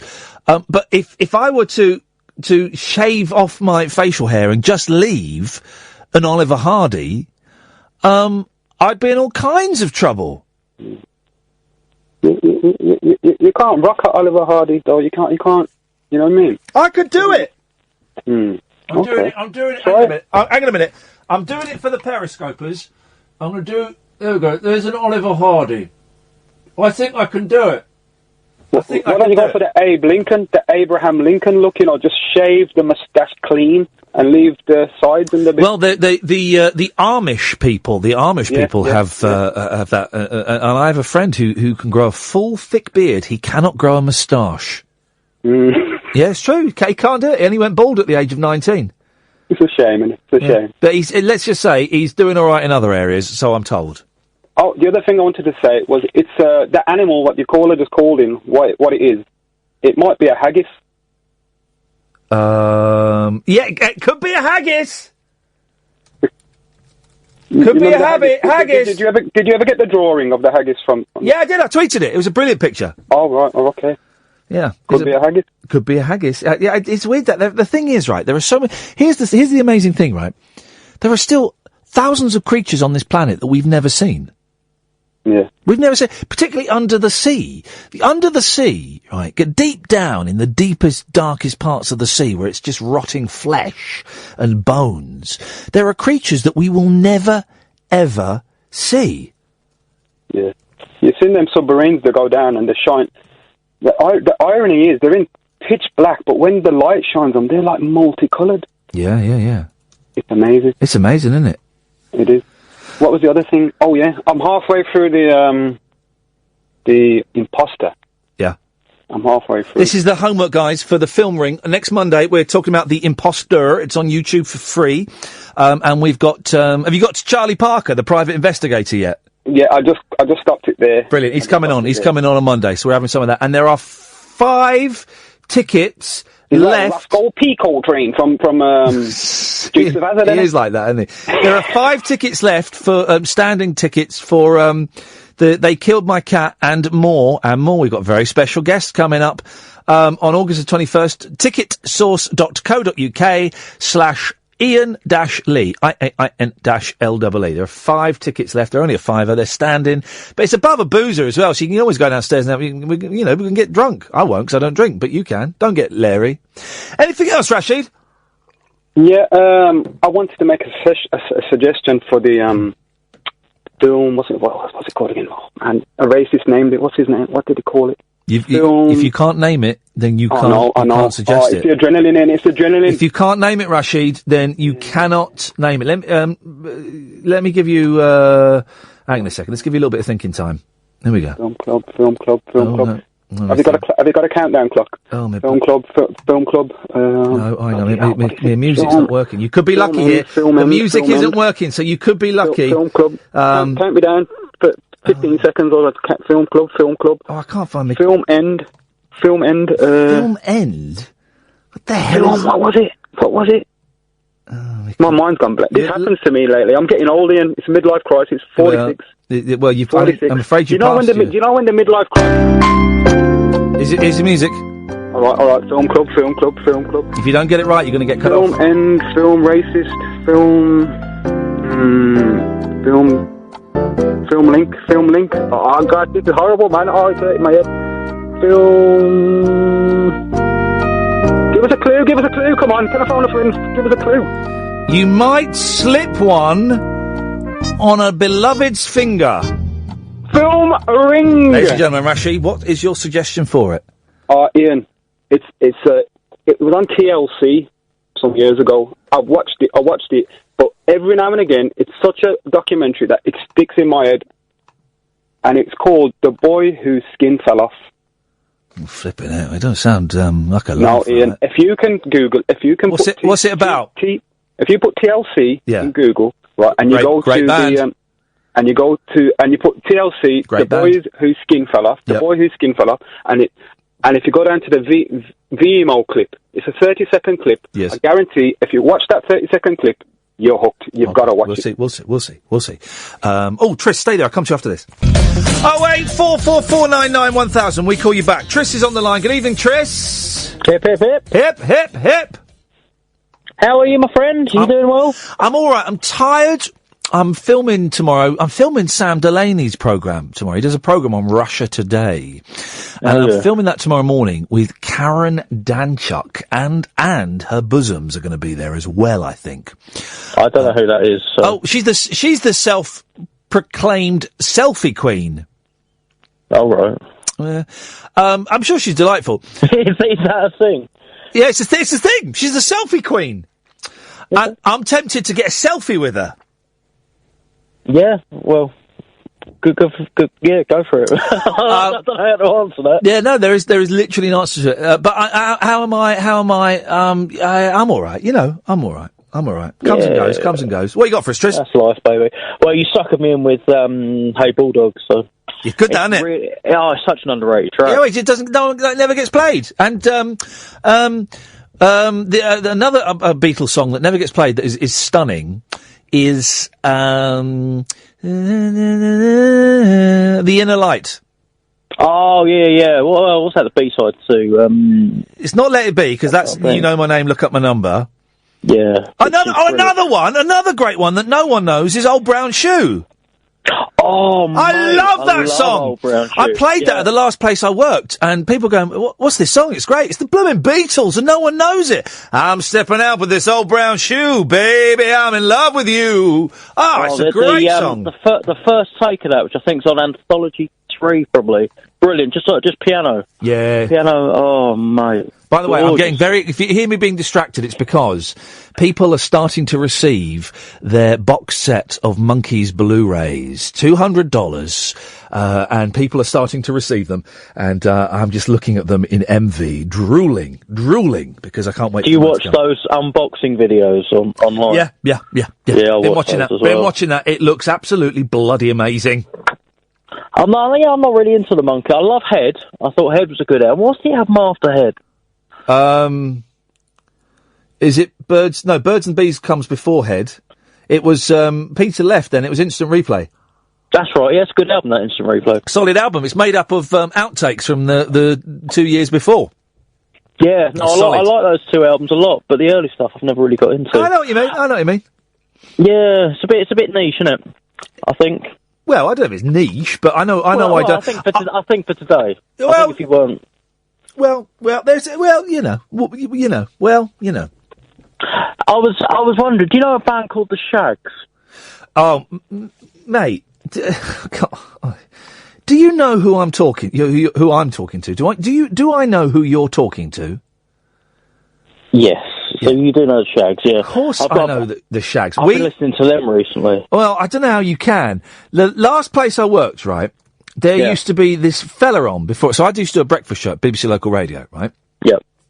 And so I would start. The show was 6 till 9, and before us was a guy that was played across the region called Wally Webb.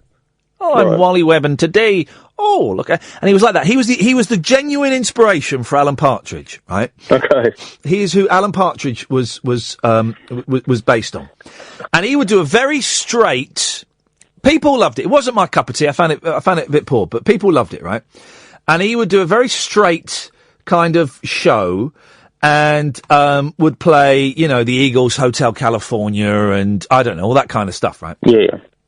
And one morning, I was feeling very naughty. I got told off for doing this. I used to keep firing off little things during his show because I could broadcast over him if I wanted to, right? And I would sometimes pretend I was in the studio with him having a conversation. Right? And I had to stop because this woman called Jen of Houghton Regis complained loads of times. Right. But it all ended well at Local Radio, it ended really well. So one morning, right, so I got in the studio early and I got my CDs out. And Wally Webb goes, right, well, now, coming up, it's the last song from me, and this is the Eagles and Hotel California.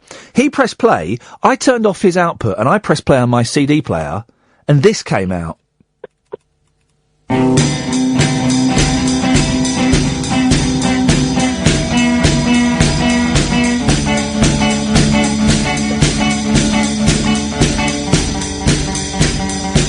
Oh, the rich people want what the poor people got, and the poor people want what the rich people got, and the skinny people want what the fat people got, and the fat people want what the skinny people got. As you can imagine, the listeners to BBC Local Radio were not very happy to have the Eagles replaced by the Shags.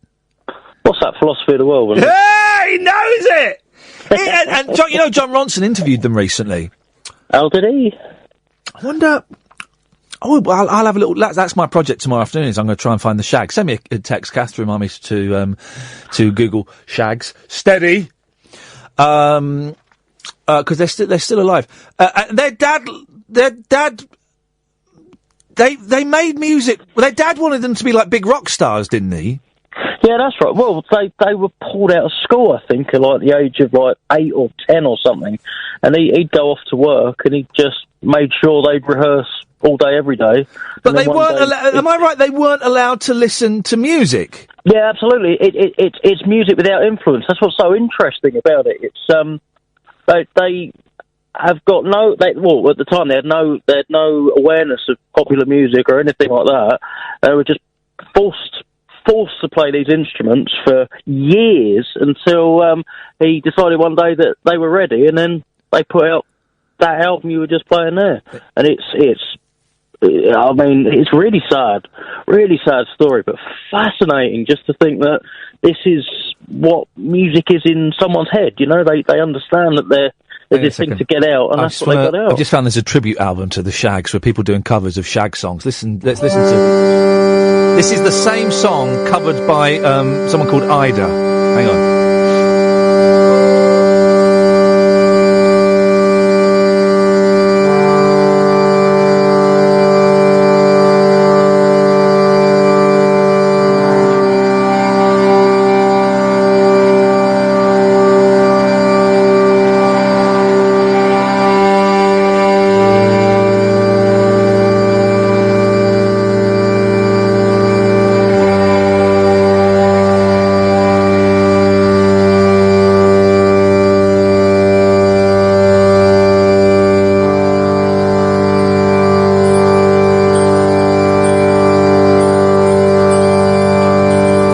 Anytime tonight, Ida, anytime.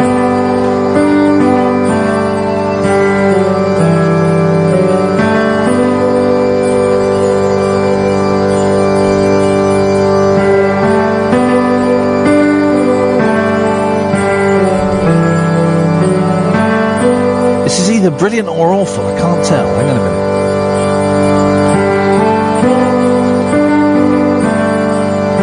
Hang on, I've got oh, trust me to pick the instrumental. Oh, here we go. No, it's awful. So, won't be listening to any more of that. Tris, anything else? No, not right. Well, kids and death. My kids are obsessed with death at the minute. My two girls. Yeah. I was picking my eldest up from school about 6 months ago or whatever, and she was telling me this story about a teacher, and she said, "Oh, my teacher, her mummy and daddy died, and then she got another mummy and daddy, and they died as well." Daddy, what's died? And we had this really difficult conversation driving home, trying to sort of explain what death was and everything like that. And since then, she sort of checks with me once a week whether or not I'm dead or whether or not she's dead. I don't think it's sunk in at all. But they've put it into their heads, my two girls, that when a bird comes out and pecks your eyes out, that's when you're dead. Oh, well, you hope you were at that point. Well, that's where we've left it. The boys kind of, it comes and goes. They were fascinated with it for a bit, and they wanted to see dead things when our rabbit died. Can we see it? Well, no, it's gone now. Oh, can you show me a picture of it? Can we go and see something dead? They wanted to see something dead because it's so not, well, they have no concept of it, really. They have a very limited concept of it because they don't know, to children, everything is infinite and will always be there, and long may it stay that way before they... But, I mean, sadly, death belongs to all of us, isn't it? It's one of those things that... Does death belong to us? Or do we belong to death? That was good, that was good. Tris, thank you very much, mate. 0844 499 1000. Someone's just messaged me. Well done. We're tracking down the shags. 0844 499 1000. Gosh, I've just suddenly been hit by exhaustion and a bit of a headache. Someone's just messaged me, asking on Facebook, asking if they could call in and talk about something. Give them the phone number. Bit tied up tonight. How about Monday? Yeah, this is, and I've had a couple of people messaging me about this. Is it right if I call in and talk about this, or can I talk? Yeah. Talk about anything you want, guys. Honestly. And I don't know, it must be what the Americans say, it must be my bad that I'm not getting this message across well enough, right? That this is unlike any other phone-in show where, and Miranda, when she was in, kind of touched upon this, that a lot of shows, they kind of hammer a news story, and it's not a conversation that flows. By the way, we have no calls lined up now, which no one else would ever say on a phone-in show either. So now would be an excellent time to call in if you want. If you don't want, I'll sit here and chat. Got plenty to talk about tonight. 0844 499 1000. We call you back. So I need to find a better way of getting this message across more. That this is honestly, and this isn't me going, "Hey man, it's unlike anything you've ever heard before." You probably have heard this before if you ever listened to Danny Baker or Tommy Boyd or Clive Bull back in the day, or me back in the day. Of course, you'll have heard it before. Jeremy Beadle, even to a certain extent, loads of people. This is not anything original, but it's certainly different compared to the landscape of what is out there. Now, right? And you can literally call in about anything you want.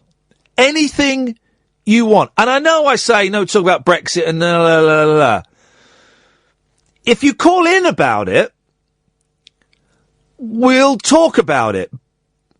I mean, I would rather not, because I find it a little bit dull. Sometimes I get a bit excited about it, but if you call in about it, we'll see how the conversation goes. We'll see if we can go anywhere, and see if we can go anywhere different with it that all of the other radio stations and radio presenters haven't been to.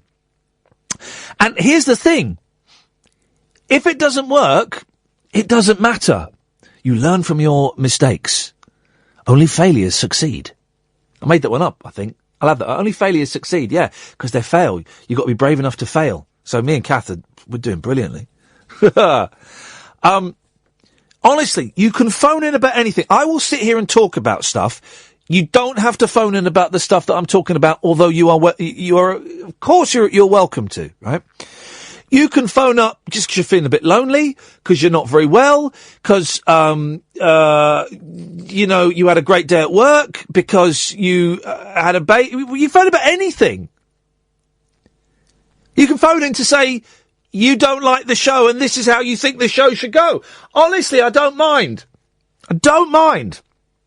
I want it to be organic and I want it to be a conversation. This is why I'm really trying to avoid coming in with like 3 questions or 5 funny things. And we've done it a little bit with the celebrities fighting and the game show final rounds. And if those things come up spontaneously, like they did on Twitter, then we'll do it. But I'm really resisting the urge, and it's hard because I am a coward and I'm a man of habit.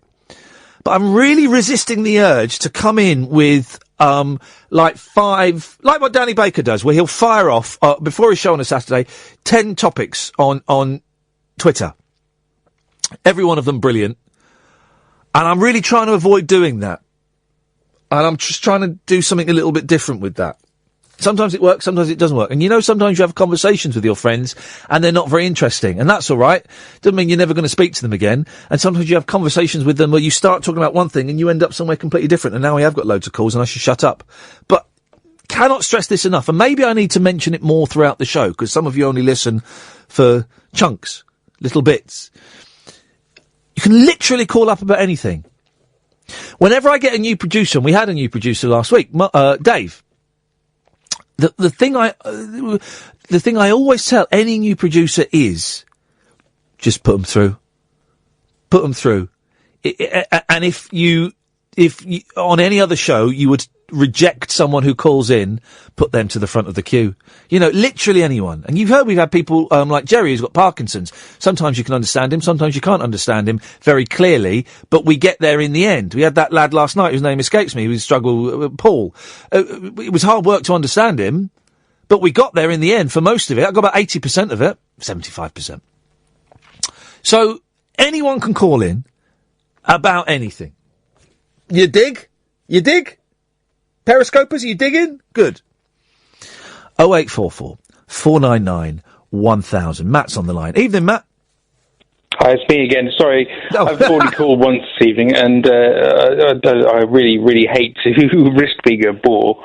But I just wanted to say that... Did we find out what the animal was yet? We didn't. I haven't heard any response at all. No. But I'm assuming no one will know because my son is probably slightly mental and may not know what he's talking about. Yeah, could be. I want to say that I've listened to you for years, and I absolutely think you guys are brilliant, and I hope you continue to do what you do for years to come. But beyond that, what I that sounded like a but. Go on. No, that's what I thought you were going to say. It was so enthused. I thought you were going to say, I hope you continue to do it for years. But you're a bit rubbish. God, this is the thing with you, Ian, is that you, I think, are like me in that you have this propensity to expect negative comment when you've actually done nothing wrong at all. You and Kath are a marvellous partnership, and you need to do what you do on whatever platform you do it on for ever and ever. Amen. Because I think you guys just have a way of doing talk radio that no one else I've ever heard can do. Well, thank you very much indeed. I get paid for this. Can you believe it? I get paid to have literally the best job in the world. It's amazing. You are a lucky, lucky man. Very lucky. I just wanted just to sort of, while I've got the attention of you and your listeners and the Periscopers and everybody else, just to sort of raise the issue of mental health and depression. Yeah. You have done such a great job of just kind of raising the issue of depression and dealing with mental health and carrying on and maintaining a positive mental outlook. Yeah. for me, it has been. I can't begin to describe. I don't have the vocabulary to describe how vital it's been to me to hear you battling through the way you've dealt with your issues, and seeing you on radio, hearing you on radio, and seeing the way you deal with the issues on Twitter, just pushing through and handling the mental issues that so many of us have to handle. It's just been an absolute inspiration to me, and I really wanted to say thank you to you and to Kath and to everybody else that's been involved in producing your output. It's been vitally important to me. I'm sure it's been essential to others to hear how someone can push through and handle issues that arise for so many people and just deal with it. And I'm waffling now, but I just want to say thank you. And I'm being deliberately quiet because I am learning to sit and listen when people say nice things, and I shall reply by saying thank you very much. And your ability to listen is one of the things that strikes me as so special about you, is that you can just not interrupt. And actually, when I hear people interrupt you when you're trying to get your point across, is one of the things that makes you so special. So anyway, I'm going to go away now. Go away. Go on, you silly sausage. Thank you, Matt. I'm buggering off. Thank you. Bye-bye. Ta-ta. Bye-bye. There we go. Johnny. Hello? Hello, Johnny. Hip, hip, hip. Hip, hip, hip, Johnny. How's it going, Ian? It's all right now. Who sang that? Free. Who were Free? Free was the guy that then went on, he then replaced Freddie Mercury, didn't he, in Queen? Yeah, I'm sorry, my music knowledge doesn't match yours, I'm afraid. I've just mentioned two crap bands, so I'm going to say it, Queen are crap. Good stuff. Yeah. How's it going tonight, anyways? What, the show? Just in general? You know, it's going all right. I wouldn't say it was one of the best shows. We had Miranda Sawyer was great. The first hour was great. It's your average show tonight, which is good for me. Good stuff. I've just got in tonight, so I've missed a good chunk of the show. But I heard you screaming for callers, so I thought I'd phone in. Chaz from Chaz and Dave has just retweeted a retweet that I retweeted. Oh. It's Mickey Dolenz tweeting a picture of him and Ringo Starr and Graham Nash saying, "Happy birthday to my good friend." Oh, it's Ringo's birthday! Oh! That's what Twitter's all about, isn't it? Oh, it's Ringo's birthday! Hang on a minute. We had a request. Someone asked for a request for Ringo's birthday. You don't mind if I play a request for Ringo's birthday, do you? Go for it, Ian. Stay there. I can't remember who this was, but someone said someone genuinely did. It's Ringo's birthday. Can we play this? With great pleasure. This is a serious message to everybody watching my update right now. Peace and love. Peace and love. I want to tell you, please, after the 20th of October, do not send fan mail to any address that you have. Nothing will be signed after the 20th of October. If that has a date on the envelope, it's going to be tossed. I'm warning you with peace and love, but I have too much to do. So no more fan mail. Thank you, and no objects to be signed. Nothing. Anyway, peace and love, peace and love. And that was for someone who requested that to be played as a tribute to Ringo Starr's birthday. Peace and love. I haven't seen that for ages. I forgot he gets quite arsey about it. I then interviewed him a couple of years after that, and I took the White Album to be signed. Wouldn't the White Album look great with his signature on? And he refused to sign it, so fair play to him. Fair play to him. Yeah. Happy birthday, Ringo! I love Ringo. I think he's brilliant. Happy birthday, Ringo. How do you do a Ringo Starr impression? I can do Paul.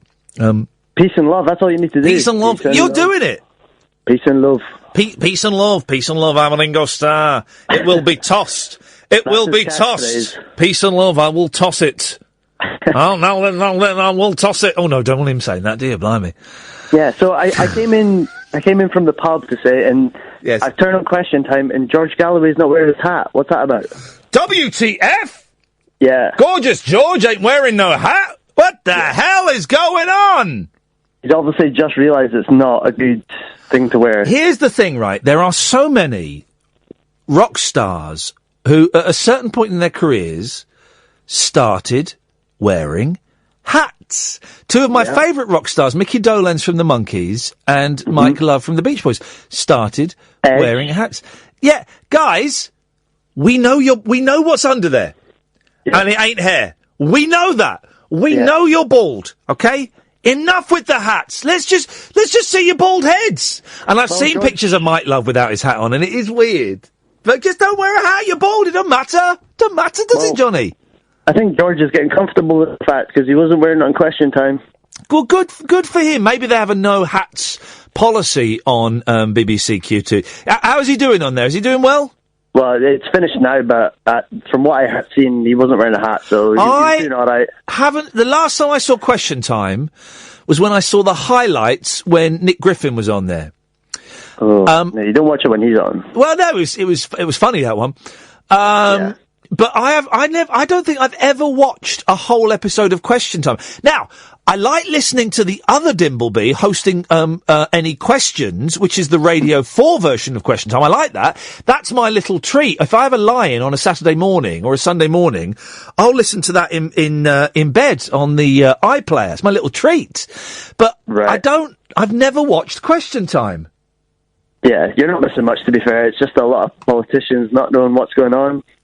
Part of me thinks, genuinely thinks, it's not worth being interested in politics, okay? Because it will all happen anyway, right? And me watching Question Time, me knowing what's going on in the world of politics, isn't going to stop it happening or change it. So I might as well just let them get on with it. Peace and love. Peace and love, Johnny. Please, and can I just say, please don't send me any more items because I will just toss them. Okay, I'm going to toss them. Meat-free Mondays. You can do it right now, please. Dan, stay there. We'll come to you after the news. No straight to air. 0844 499 1000. Now is an excellent time to give us a call while the break is on. It's the last hour of the show. Thursday is turning into Friday. That means the weekend. Yay. Talk Radio. Last hour of the show coming up. I don't really have anything to say in the build-up to the news, so I won't.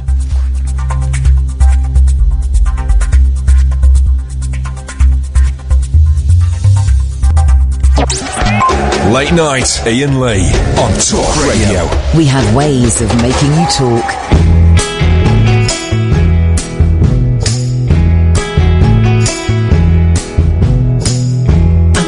That I got her to think of. She's fine as any Valentine. I think about her all the time. Cross my heart and hope to die. She sends me silly messages and pictures, directing traffic in the mall, or buzzing with some brand new shoes. She never fails to surprise. Whoa, guys. What happened to, what happened there? Was that me or you? Was that, what happened there? Oh, it doesn't matter. You get the idea. Simon. Yes, Simon. Hi, Ian. Hey, Simon. What you got for us? Oh, I've had one of those days again today. Well, what's happened? Well, I moved the last of my stuff yesterday. Yes. So I hired a van. Is this up to Liverpool?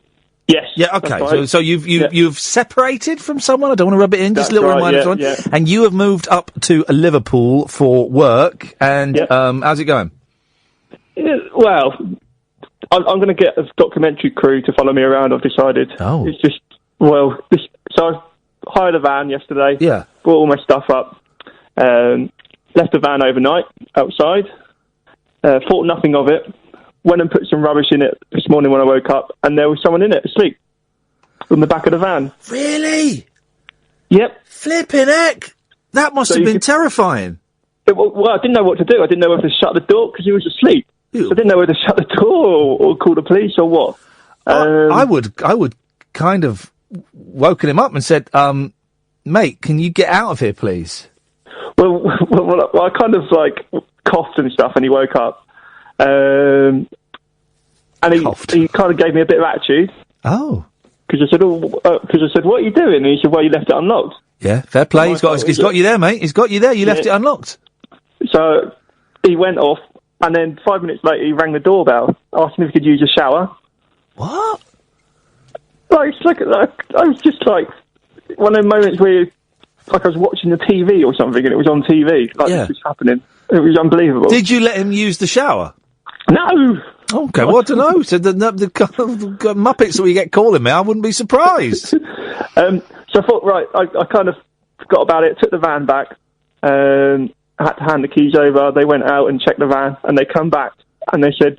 No, they didn't. He'd left me a present. Oh, I was going to say, he didn't, did he?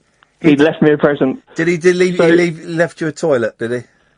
So, but obviously I had to explain to them what happened, and then they obviously charged me. How much does it cost to have a dump in a van these days? They kept the deposit, so it cost me £260. They kept it? Oh, you mean the financial deposit? I'm sorry, I thought you meant the fecal one. Okay, how much did it cost you? £260. Do you know what though? If you get caught short, it's almost worth it, isn't it? If you got a hire car. Blimey, he did it in the van. What a dirty man. And he slept with it as well. That's the thing. Well, he must have slept with it, isn't there? What a dirty, dirty man. I mean, that is so dirty. It was just embarrassing because it's like, I thought they might thought it was mine. Well, of course they did. Oh, of course they did buy I'm not sure I buy the story about some bloke sleeping in the van and then knocking on the door for a shower. You could have added the shower bit as a little bit of embellishment to make the other bit seem more realistic. I reckon you did it, Simon. You're a coprophile. I've got a bed now. I'm quite excited. Oh, do you know what? I've just reminded myself of a very funny gag that's in Goosebumps, right? It's this kids' film, right? And it's got Jack Black in, who I think is absolutely brilliant. And it's this story about this guy who writes scary stories for kids, and then all the monsters come alive, right? And there's two really funny characters in it that don't really get developed much, but it's this policeman and there's a policewoman, but it's like her first day, right? And basically they go around to Jack Black's house because someone's reported that he's been arguing with his daughter or something, right? And so Jack Black opens the door and the young lady police officer goes, "You're under arrest!" And the other guy goes, "It's her first day. Calm down. He's not done anything yet," right? And then there's a really funny gag. They hear a scream and they burst in to look. And he's got this big TV with a big sound system, right? And it's showing a film and there's someone screaming in the film and he pauses it and he goes, "I spent a lot of money on this TV and surround sound. I can't help it if I'm an audiophile."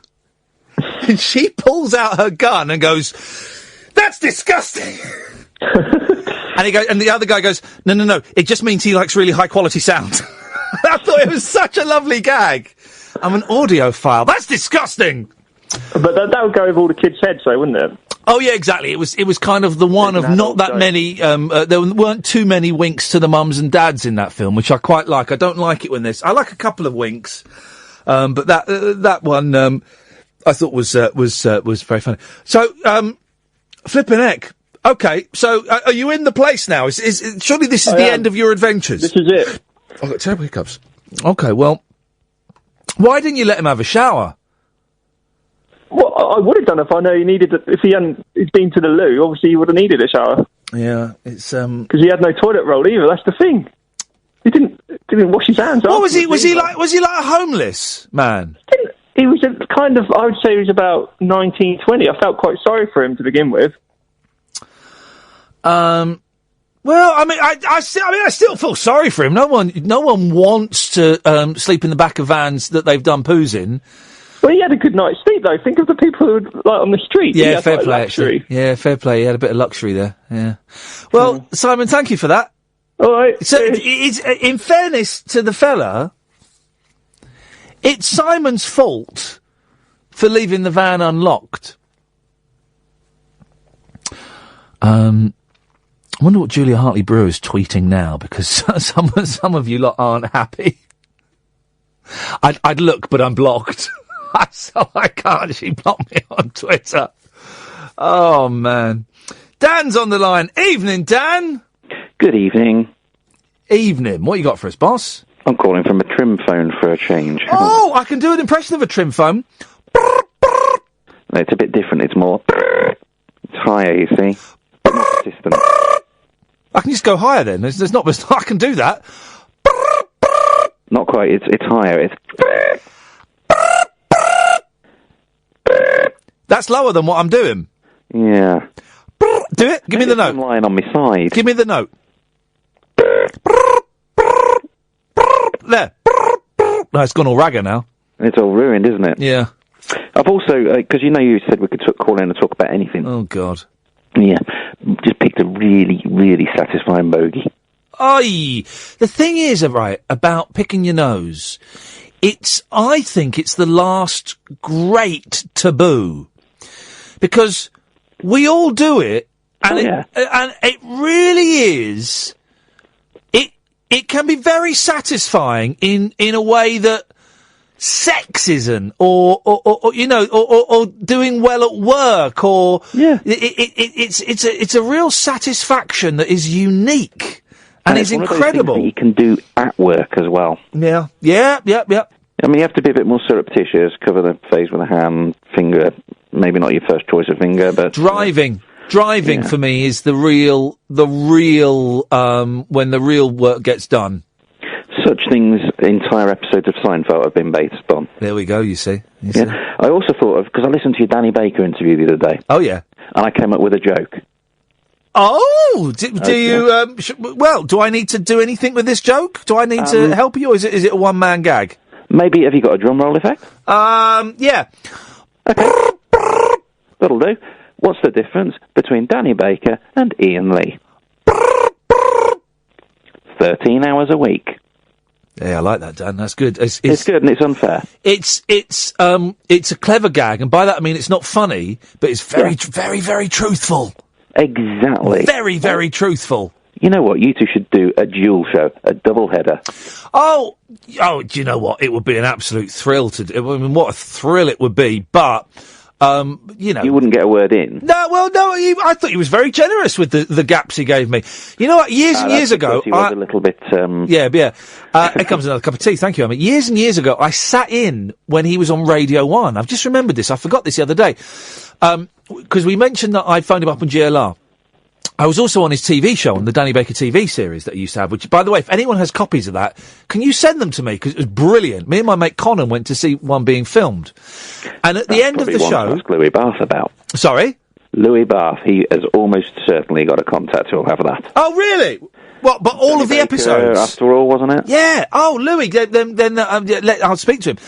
And at the end of one of the shows, he said, right, we're a couple of minutes short, so what we want is, can someone come and play the drums? And I put my hand up. It's on YouTube. I put my hand up and went, yeah, I can. Of course I couldn't. I could play straight eights. And I went down and I ended the show by playing drums. If you watch it carefully, I whack myself in the eye. You can see it, right? And then afterwards, me and my mate got to go to the green room. And this was brilliant. We were students, right? And there was free beer. And we're talking to him and I said, oh, Dan, is there any chance I could come and sit in on your radio show? He said, yeah, of course you can. I'm on air tomorrow at Radio 1, pop down. And I went down, and Radio 1 then was in this really weird... Well, this wasn't in Broadcasting House. It was some weird... It was in a bunker or something, It was in a bunker. It was. It really was, right? I have to apologise, because I'm a nerd. No, I know you are. This is partly why I know you can fill in some of the blanks. It was in a bunker. I remember going in, and the security guard wouldn't let me in, and I said, Danny Baker said I could come in. He said, yeah, all right, whatever. I said, no. And he rang through... And I got waved through, and I sat in there. I can't remember who else was in there. And I sat absolutely petrified in the studio while he was doing his Radio 1 show. And I remember he was talking about X-rated films. And he said, we got a fella in the studio. Iain, what was the first ever X-rated film you saw? And I said, it was Creepshow. But I don't think Creepshow was X-rated. I have never heard of this film. Shut up, man. Stephen King's Creepshow. It's got Ted Danson, who comes back as a zombie. Zombie Ted Danson? Ted Danson gets buried up to his neck in the sand by some mafiosa, so the tide comes in, he drowns, and then the mafiosa's at home, having it large, there's a knock on the door, it's zombie Ted Danson. It sounds like he's being punished for doing Becca. Yeah. Yeah. My favourite Danny Baker's topic, now this is my earliest radio memory that I can think of at this moment in time. Okay. Radio 1, so quite short-lived, I would only have been about 11, and he was getting people to call into Radio 1 about what their cat's paws smelled like. Oh, man alive. Getting people to sniff their cat's paws and report on BBC Radio 1. Hang on a second. Haminaleh. I don't know how you say your name right, but this is what gets me angry about Twitter. Can I read you a tweet, please, Dan? Please do. Finally tuning in to Iain Lee's talk radio show to hear two grown men doing presumably bird impressions. Jesus. This discussion, I mean, I've got to assume that this person is too young. Yeah. It's, you know, I'm not an old man by any chance, any means. How old am I? I'm 35. Prove it. How can I prove I'm 35? Yeah. When I went to school, yeah, Words and Pictures was on the telly. Right, yeah. And when I finished school, Chucklevision was on telly. Yeah, okay, fine, you're 35. It was the era there, haven't I? It was Trim Phones, and Tim from America is tuning in. Tim lives in Hollywood, California. Tuned in to just in time to hear a dude. I like Tim. Tim's a good bloke. He does a really good podcast. To hear a dude say he just picked a really satisfying bogey. Classic Britain. Nice one. Yeah! That's the beauty of hay fever season as well. My nostrils are drier than usual. Exactly. Dan, I'm going to cut you off now, mate. Good. There we go. 08444991000. Hannah, G, Richie, stay there. And no doubt she'll be telling you why young people were too thick and ignorant to vote in the referendum. That's what she's tweeting. Thank God that the two mics are in next week, filling in for her. That's exciting, isn't it? I like the two mics. I think they are hilarious. They were making me laugh out loud so much the other night. I just think they're so funny. Even when they're talking about sports, I find them funny. And I hate, as you know, I hate sports, but they're brilliant. Anna! Hello. Hello, Anna. You alright? What's wrong? Has someone poked you? What? High as a kite, really. I'm full of, painkillers. Oh, is someone, have you shoved them up your nose? Has someone biffed you in the face? What's going on? I feel awful. What? Why? I suffer from fibromyalgia, muscle pain, and it's really bad at the minute. What brings it on? Change of weather, depression. Oh dear. Anything. It's been hot today, and it was so hot today, I considered changing from my jeans to a pair of shorts, and then I quickly came back to my senses. Oh, right. Quickly came back to my senses, guys. So you had your legs on show? I didn't. I considered it. Oh, you considered it? I considered it, but I didn't do it. Oh. Yeah, it's not going to happen. Anyway. Yes? I went to see Independence Day last Saturday. Independence Day Resurrection. Resurgence. Yeah, that's what I was going to say. I knew it began with re. Independence Day what was it? Resurgence. Resurgence. This time, the first time it was just a trial. Now it's the real thing. Yeah. Any good? Yeah, it was good. That's where I saw it, in Kettering. Oh, flipping it. Well, the home of Lindsay Lohan. Lindsay Lohan. Oh, God. I watched one of Nigel's videos. Yeah. I wish I hadn't, because it really is quite upsetting. I mean, what are those pictures? What does his mum say about those pictures he's got on his bedroom wall? I don't know, I can't remember. Well, they're very raunchy. Are they? Yeah, they are a little bit. I mean, it's just pop stars these days, you know, but it's pictures of pop stars, and I just think, whoa. I'm shocked. Yeah, me too. So was it good? Because the film has had terrible reviews. I really enjoyed it. Yeah, I don't think I would like to pay for it. But if it were, if it were on ITV2, like Independence Day often is, then I would probably watch it. I'd probably watch a little bit of it. The only thing that annoyed me about that date, yeah, was I had someone in front of me with their phone on in the cinema, and someone kicking the back seat. Kicking the back seat? Yeah. And what were they doing on the phone? Were they texting or talking? they're on bloody Facebook. Oh no, I would stand for neither of those things. And one of my boys is a kicker. He likes to swing his legs when he gets a little bit anxious. He'll swing his legs to the point where he'll kick someone's chair. I tell you what I don't like, right, is adults turning round and telling him to stop it. I wish they would turn to me and say, "Could you ask him to stop it, please?" I find it a bit weird. There was one guy, right, when we went to the circus. I forgot about this. So he was kicking the chair, right? And it's fair enough. The time I said, do you mind stopping it? And I didn't really see this going on. And then my boy hadn't noticed this, right? He was kind of just off in his own world. And so then this guy went to my boy. He waved in front of his eyes and went, "Hello!" Like that. And I just went, "Son, stop kicking his chair. I'll sort this out." And I just thought, you horrible, you're dealing with kids, and kids aren't normal. You know, they're not normal. No. If adults are normal, kids aren't normal. They function, their rules are different. Well, kids are in their own world, aren't they? Yeah, exactly. To do that was demeaning. But if I see him kicking someone's chair, we put a stop to that straight away. And if someone were kicking my chair, I'd turn and say, "Excuse me, do you mind? Thank you, mate." They did it again. I go, "Excuse me, do you mind?" They did it a third time. I biff them in the nose. Yeah. Because it was dark cinema, right? I'd have my fist ready. I always have my fist ready when I'm in the cinema anyway, because you just don't know if it's gonna kick off, right? And I'd mentally picture him in my head, and I'd just stand up and I'd just biff him in the nose, and he'd be too shocked to do anything about it. He'd be out cold for the rest of the film. Out completely sparko for the rest of the film. I'd enjoy the film, and then I'd deal with the consequences afterwards. And there would be consequences for assaulting someone in a cinema and knocking them unconscious. There would be very, very serious consequences. So, I'll do that.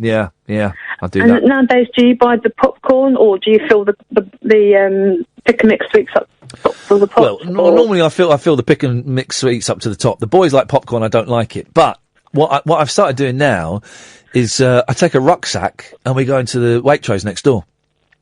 Yeah. And we load it up in the Waitrose. What are you going to do? Search my bags? Search this. And then when we're in the film, I quietly just get in there, get the Maltesers out, get a sandwich out. Okay, lovely, beautiful. Do that. That's what I do now. Yeah. Although, if this is actually, I think this is a law, right? If cinemas find you with food that is not bought from their premises, they can confiscate the food, and if you refuse to give them the food, they can throw you out. Wowzers. Yeah, that can actually happen. I don't know if it's law. I mean, it's just like the law of the Odeon or whatever it is. Blimey. Hannah, thank you very much for that. 08444991000. I've been meaning to tell you all night. I've completely forgotten to tell you. And G and Richie, do you want to get that call? I'll come to you in a second. I had the most annoying thing tonight. I lost my wallet. We were going to go out and get some food after I'd interviewed the guy from the Young Rascals, and I'd lost my wallet. And I took everything out of my bag. It wasn't there. I thought, maybe it's in the car. And I went to the car. It wasn't there. And I sat there thinking, right, where was the last place? Oh, no. And I remember I got to work really early. I got to work about 4:00 today. And I went to the Costa around the corner. And I had a coffee. And I remember, for some reason, I had my wallet next to me on the seat. Next to me on the seat. And I remember thinking, I should put that in my bag. I'll do it in a minute. And I thought, oh, no, I've left my wallet. I was furious. A tingly left arm. Which is a good thing, I think it means, doesn't it? I mean, you're imbued with special powers. And I was just thinking, oh, God, I bet I'm going to have to cancel all my bank cards. I've only got 2. And I'll have to get a new driving licence. Oh, I had a note in there from my boy. Oh, there was 50 quid in there. Oh, no. I bet they've caned my card with thousands. So, oh, nuts. I might as well go. It'll be shut. The Costa is shut, but I might as well go down there and have a look. And I went down there and it was shut.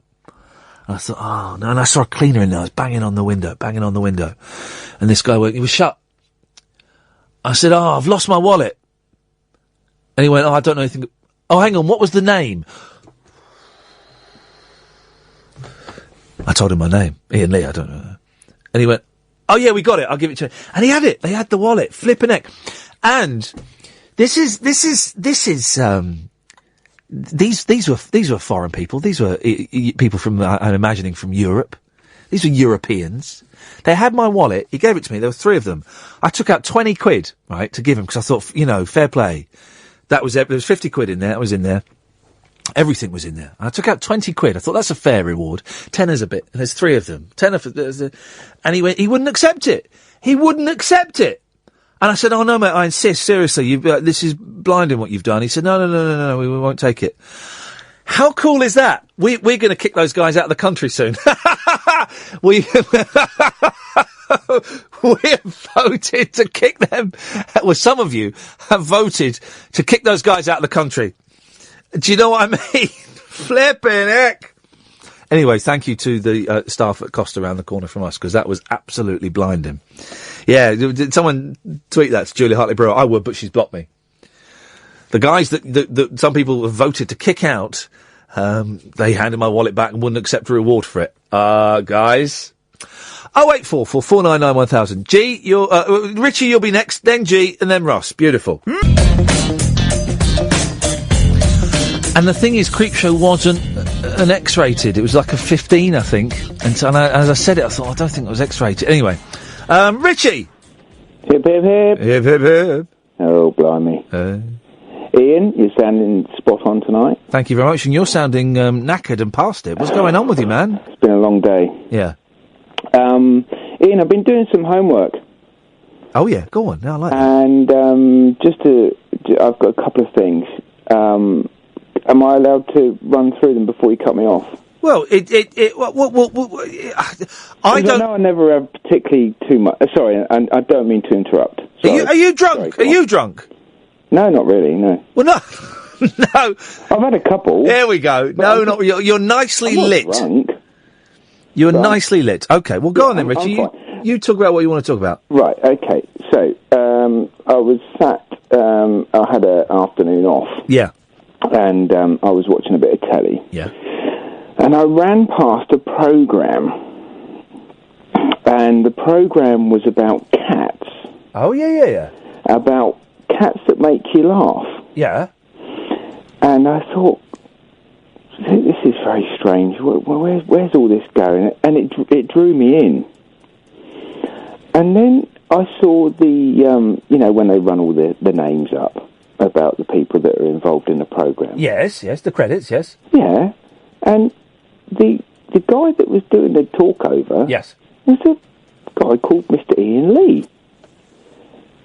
We all know that cats are hilarious little creatures, and luckily for us, sometimes they do those things in front of a camera. Well, why don't you stay tuned as we watch cats that make you laugh out loud? Yeah, it's me. That's bang on. You've got it. It's me. It's my voice. Here's the thing. Here's the thing, right? We're doing a series of it now. 10 episodes, right? Yeah. And someone once had a pop at me saying, "Oh, are you happy doing that rubbish program?" I said, "Well, the last series paid my mortgage for 2 years, so." Yes, I'm very happy. And I genuinely think it's a funny programme, right? It's actually funny. It's very, very funny. About it. Here's the thing, right? So we do an episode a week, and there are 10 episodes. There are 2 more to go in this series that I've got to do the voiceover for. And what it is I go and sit with a bloke called Ben, who produces it, and I sit in a really hot booth, and I take my shoes off, and I read the script. It takes 2 hours to do the show, right?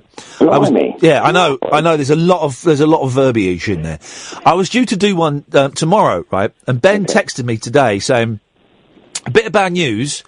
We've lost the last 2 episodes. And I said, what do you mean?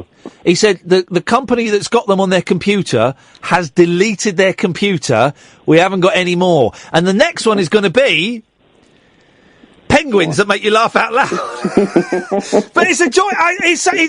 Honestly, I think it's a very funny programme, and the people that make it are a delight. And I absolutely, it's torturous. It's torturous doing a voiceover for a programme in this hot booth. You can't have air conditioning. I can imagine, because the air conditioning will be picked up by the microphone. So it's hot and you're sweaty, and there's only so many ways you can go.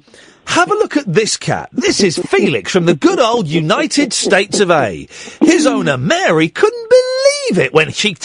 and, you have to... Sometimes you... Anyway, but it's, it feeds my children, and I think it's a very funny programme, and lots of people like it. It's great, and I love that. The most successful programme on Australian TV last year. Fact. It got more viewers than anything else did in Australia last year. How nuts is that? tell me about it. I don't know how I got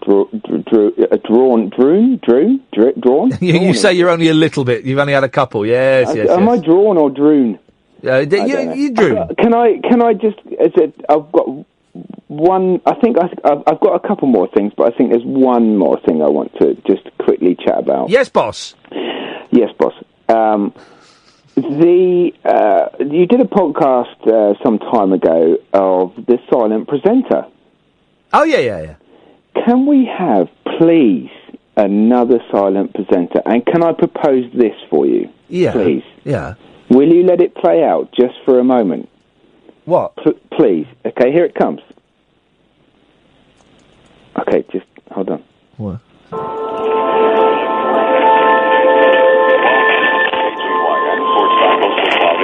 30% chance of showers and thunderstorms, low to 68. Tomorrow, partly sunny. I've had a steering wheel in my hand for the last 100 years, I think. What is this? For the weekend. I can drive pretty good. I can't walk, but I can sure drive.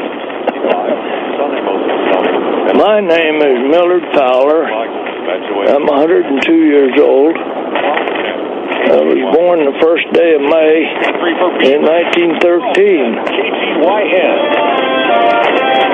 the hell is this? I remember when radio first showed up. I thought that was the darndest thing that ever happened. We didn't have weather reports. What's he doing? Where has he gone? Have much relation to this part of the world.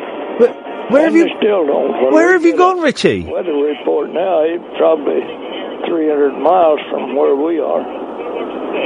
Boy City, Oklahoma, right in the middle of it.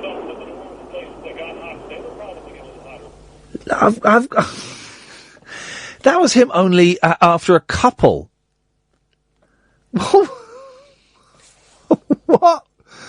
What was that? I mean, it sounded great, but I couldn't really hear it. G. Hello. Hello. Why do people insist on pitching their ideas when they ring? Could you come off speakerphone so we can hear you? I'm not on speakerphone. Well, what are you? Could you come near could you put your mouth near your telephone then? If I put my mouth any nearer, my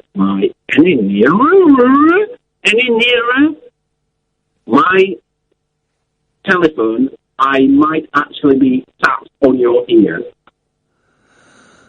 Well, then, may I respectfully suggest you get a decent telephone? I've got a decent telephone.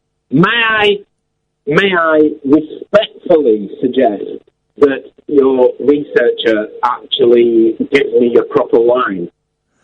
May I respectfully suggest a couple of things? Of course. Firstly, that's my producer you spoke to, not researcher. Oh, I must apologise. They're all the same to me. What is your problem, dude? Your phone line... You shut your mouth. Your phone line is rubbish. We've put you through on a normal line. Your producer has given me this line. I can't understand what you're saying. All I'm picking up is heavy attitude from a bit of a knob. You're yay close to getting cut off. I respectfully... Why is everyone drunk? What is going on? This is the second night in a row we've had a load of drunks calling in, rambling, slurring their words, phoning up on pony phones that have got terrible, terrible lines, and making up nonsense about how radio shows work and how we give some people good lines and some people bad lines. Ian, it's a bad line. Yeah, I know, and you blamed it on my producer. No, you blamed it on your producer. No, you did, you irritating drunk tit. I have never touched a drop of alcohol in my life. God, this is what you're like, clean and sober. That's terrifying. Where does the attitude come from? How about I hang up right now? Good idea. your producer to give me a proper line. That's what we'll do, yeah. You hang up and we'll call you straight back. Go on. Thanks. No, not a problem. You hang up, mate, and we'll call you straight back. I'm sure you will. Okay, bye-bye. Okay, bye-bye. Here, I'll help. Don't phone him back. What a winker. What was that about? Jeez. I mean, late night radio, guys. It's finally taking shape. Russ! Hello? Come on, Russ. I'm depending on you now, mate. Lauren will come to you in a minute. Yeah, I'm depending on you, Russ. Come on. No, I'm not drunk, mate, unfortunately. Unfortunately. He sounded... I couldn't work out who he sounded. He sounded like the teacher off Snoopy. I just don't like... don't phone up and have a go at my team. Have a go at me. More than welcome to have a go at me. Of course you are. Yeah. But don't have a go at my... You did sound like the teacher from Snoopy. I've just got the reference. You're absolutely spot on. Hang on a second. G, we're going to call you back in a minute, mate.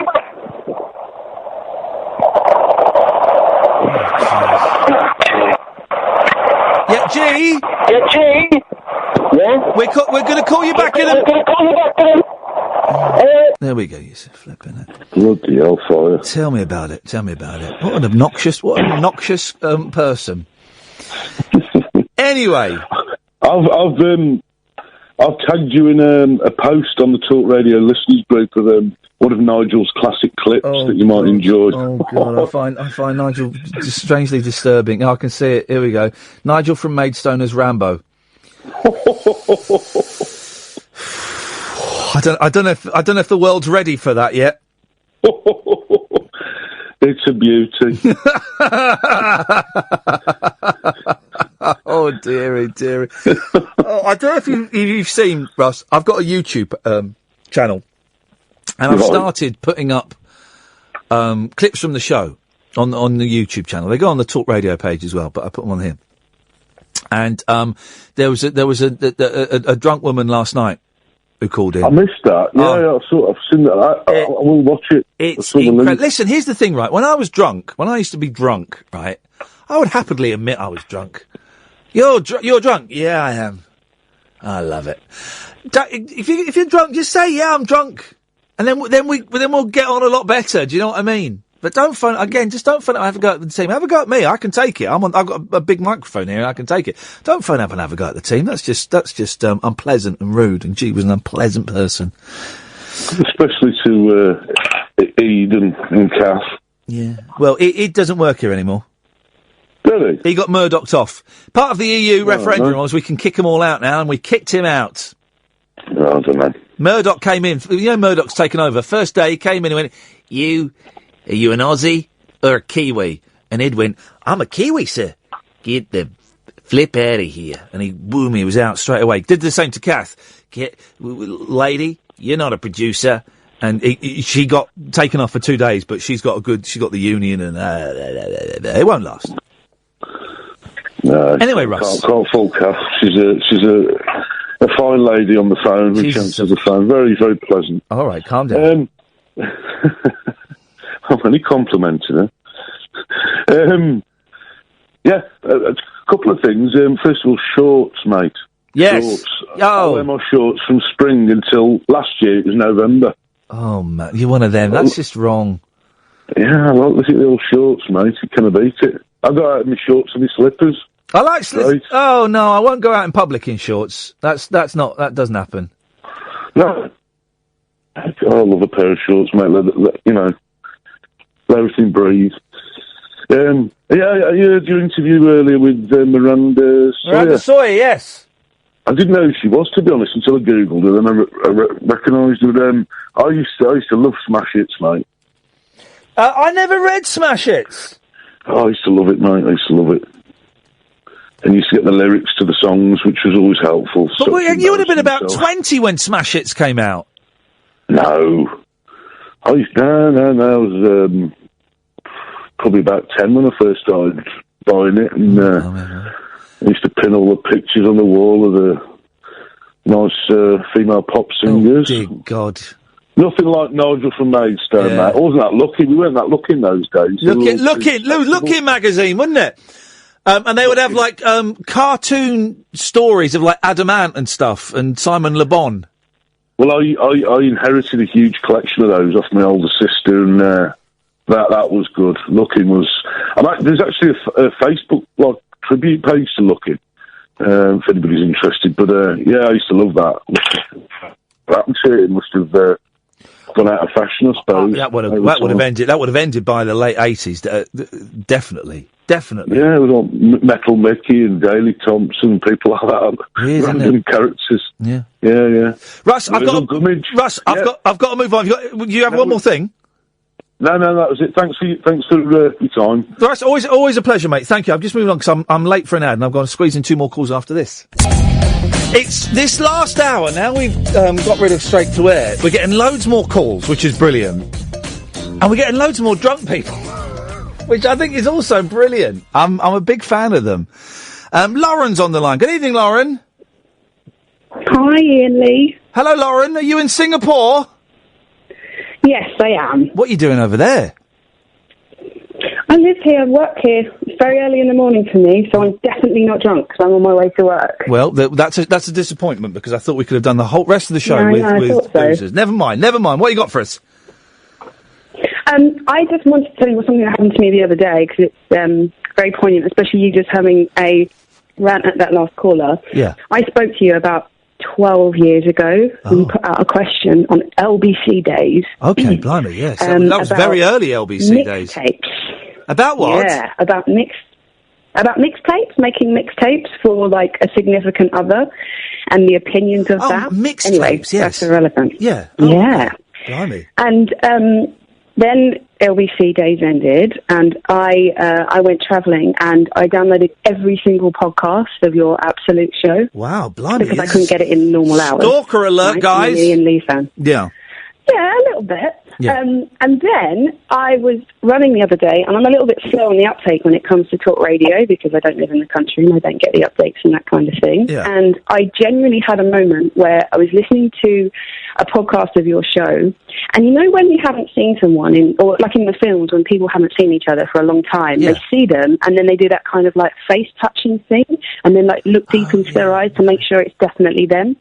I did my version of that listening to your podcast because I refused to believe that it was a new podcast from Ian Lee until you said something like up to date and current and it happened to be about the EU and then I believed it. And now I'm happy that you're back. Oh, I'd vanished off your radar for about 4 or 5 years. Yeah, I was devastated. Wowzers, I'm sorry about that. These things, this is the weird thing. When you get the boot from a radio station, or they don't renew your contract, or they sack you and stuff, it's like you never existed, and no one is ever allowed to mention you on air or off air. Again, sometimes that rule gets bended a bit, but I always think that if someone leaves a radio station for whatever reason, unless they've been like nonsing or something, but if they didn't get their contract renewed or something, I always think as a courtesy, the person who takes that slot should say, "Look, I'm replacing such and such. They did it for a few years. I'm doing it now. I hope we can get on." Just to acknowledge to the listener that person that's been in their house every morning or every evening or whatever for the last 2, 3, 4 years, has gone. Because otherwise, for the next 6 months, the people on the switchboard will get phone calls going, "What happened to such and such? Is he coming back?" And I just think it's good manners. Haters going to hate, Ian. Haters going to hate. What's Singapore? Have I been to Singapore? Is Singapore where you stop over on the way to Australia? Yeah, you probably have been here and haven't remembered it because it's dull as dishwater. I went there. I went to Australia once for a job, and I stopped off in Singapore, and I had 8 hours in Singapore, and my brother-in-law had some friends there, and they met me and took me out for some food. And you get those. It was like this. I got this weird ice drink in a market. Or something. Yeah. Do you know the market? Do you know the ice drink market? I got a drink from there. The hawker centres. Yeah, got it from there. Yeah. I'm also really pleased to hear that Pradeep's back. I was just going to ask, what about Barry? Is there any chance we can get Barry back? Barry's been on from time. He's been on a few times. Hey. Yeah, Barry does a podcast with a bloke called Angelos. I do. Right, yeah, exactly. So he's got Angelos, who's been on the telly more recently than me. Oh, Angelos this, Angelos that, oh, I love Angelos, oh, I want to touch Angelos's bottom, all of this stuff. So Barry calls him from time to time, and Angelos calls him from time to time as well, but we try not to encourage it. Well, I'm not a stalker, but I definitely feel whole again, so thank you very much. Lauren, it's great to have you listening, man, and you, anytime you want to get in touch with us from Singapore, here we go, this is what we're going to do. I bestow upon thee, Lauren, you are the official Iain Lee. She's gone. She's gone. No, she's never going to find out what she was going to be. Don't call her back. It's for the best. I was about to perhaps give her more than she deserved, actually. Luke. Good evening, Luke. Hip, hip, hip. Hip, hip, hip. How are you going on? I'm going on very, very well. Seen any pumas recently? No, but I'm just, I don't see that lynx. It's escaped from that zoo. Yeah, I heard that story and I thought, is it anywhere near you? No. You'll probably see it then, won't you? God. You will. Yeah, but like I say, mate, because it's very strange. Like last night was very strange. Yes. Because I kept getting a car coming down and then shooting off and then coming down. And that's weird. It's one of them weird nights again. Yeah. So, a couple of things, mate. I feel sorry for you and your team getting that abuse. I don't mind if they abuse me, right? I love it. I don't love it. On air, right? I can take it and I can deal with it, and actually I think it makes really good radio. I just think it's bad manners to have a go at someone who you don't even know what job they do, and you're accusing them of something that's blatantly untrue, deliberately putting you through on a bad line. I just think it's bad manners. When I phoned up and I spoke to a lovely lady, she sounded a bit petrified. That would have been Catherine, and yeah, she is petrified of you. She's worried that you're a sex pest. No, I'm not like that. You say that. You all of your pictures of people's faces have instead of eyes, they have Kate Garraway's boobs. Yeah, that's in the past. That's all done now, is it? Yeah, the reason why I'm phoning up as well, mate, a couple of films. I don't know how you like your films. I don't know if you've ever seen these two films before. It's a couple of years old, one called Control. Now that rings a bell. Oh, that's the Joy Division film? Yeah. Yeah. Started Joy Division, and ended up as New Order. It's a good film, and I don't even like Joy Division or New Order. What band did New Order become? They were like Joy Division and then New Order. Okay, complete this sentence. Joy Division became New Order, became... Oh, no, you got me. Electronic. Yeah, that's it. Electronic, wasn't it? Electronic. Because Peter Hook, he was in a few bands, one called Renegade. Who was Peter Hook married to? The lady passed away a few days ago. Carolina Hearn, he was married to... Yeah. It's Hooky and the Boys. Let's go over to Hooky and the Boys. Yeah, Mrs. Merton. And the other film, it's called I Hope They Serve Beer in Hell. It's a comedy. Well, it sounds hilarious. It is. It's special. You need to watch it. Who's in it? I've never heard of them before, but it's like an American one. Yeah.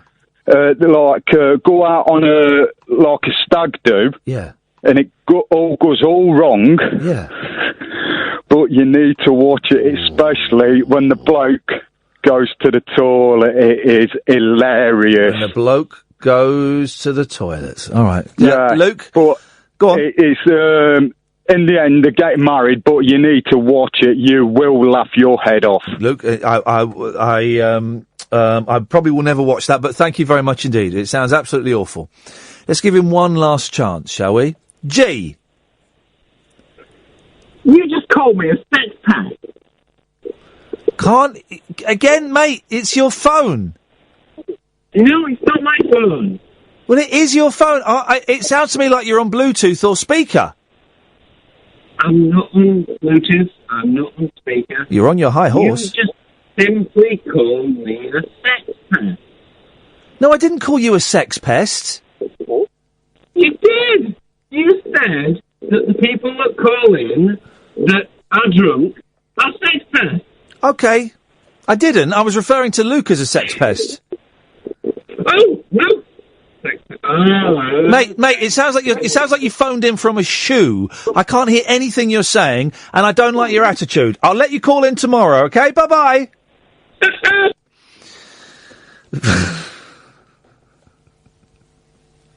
Well, I mean, really. Well, that was a show. Thank you, Emma. Thank you, Catherine.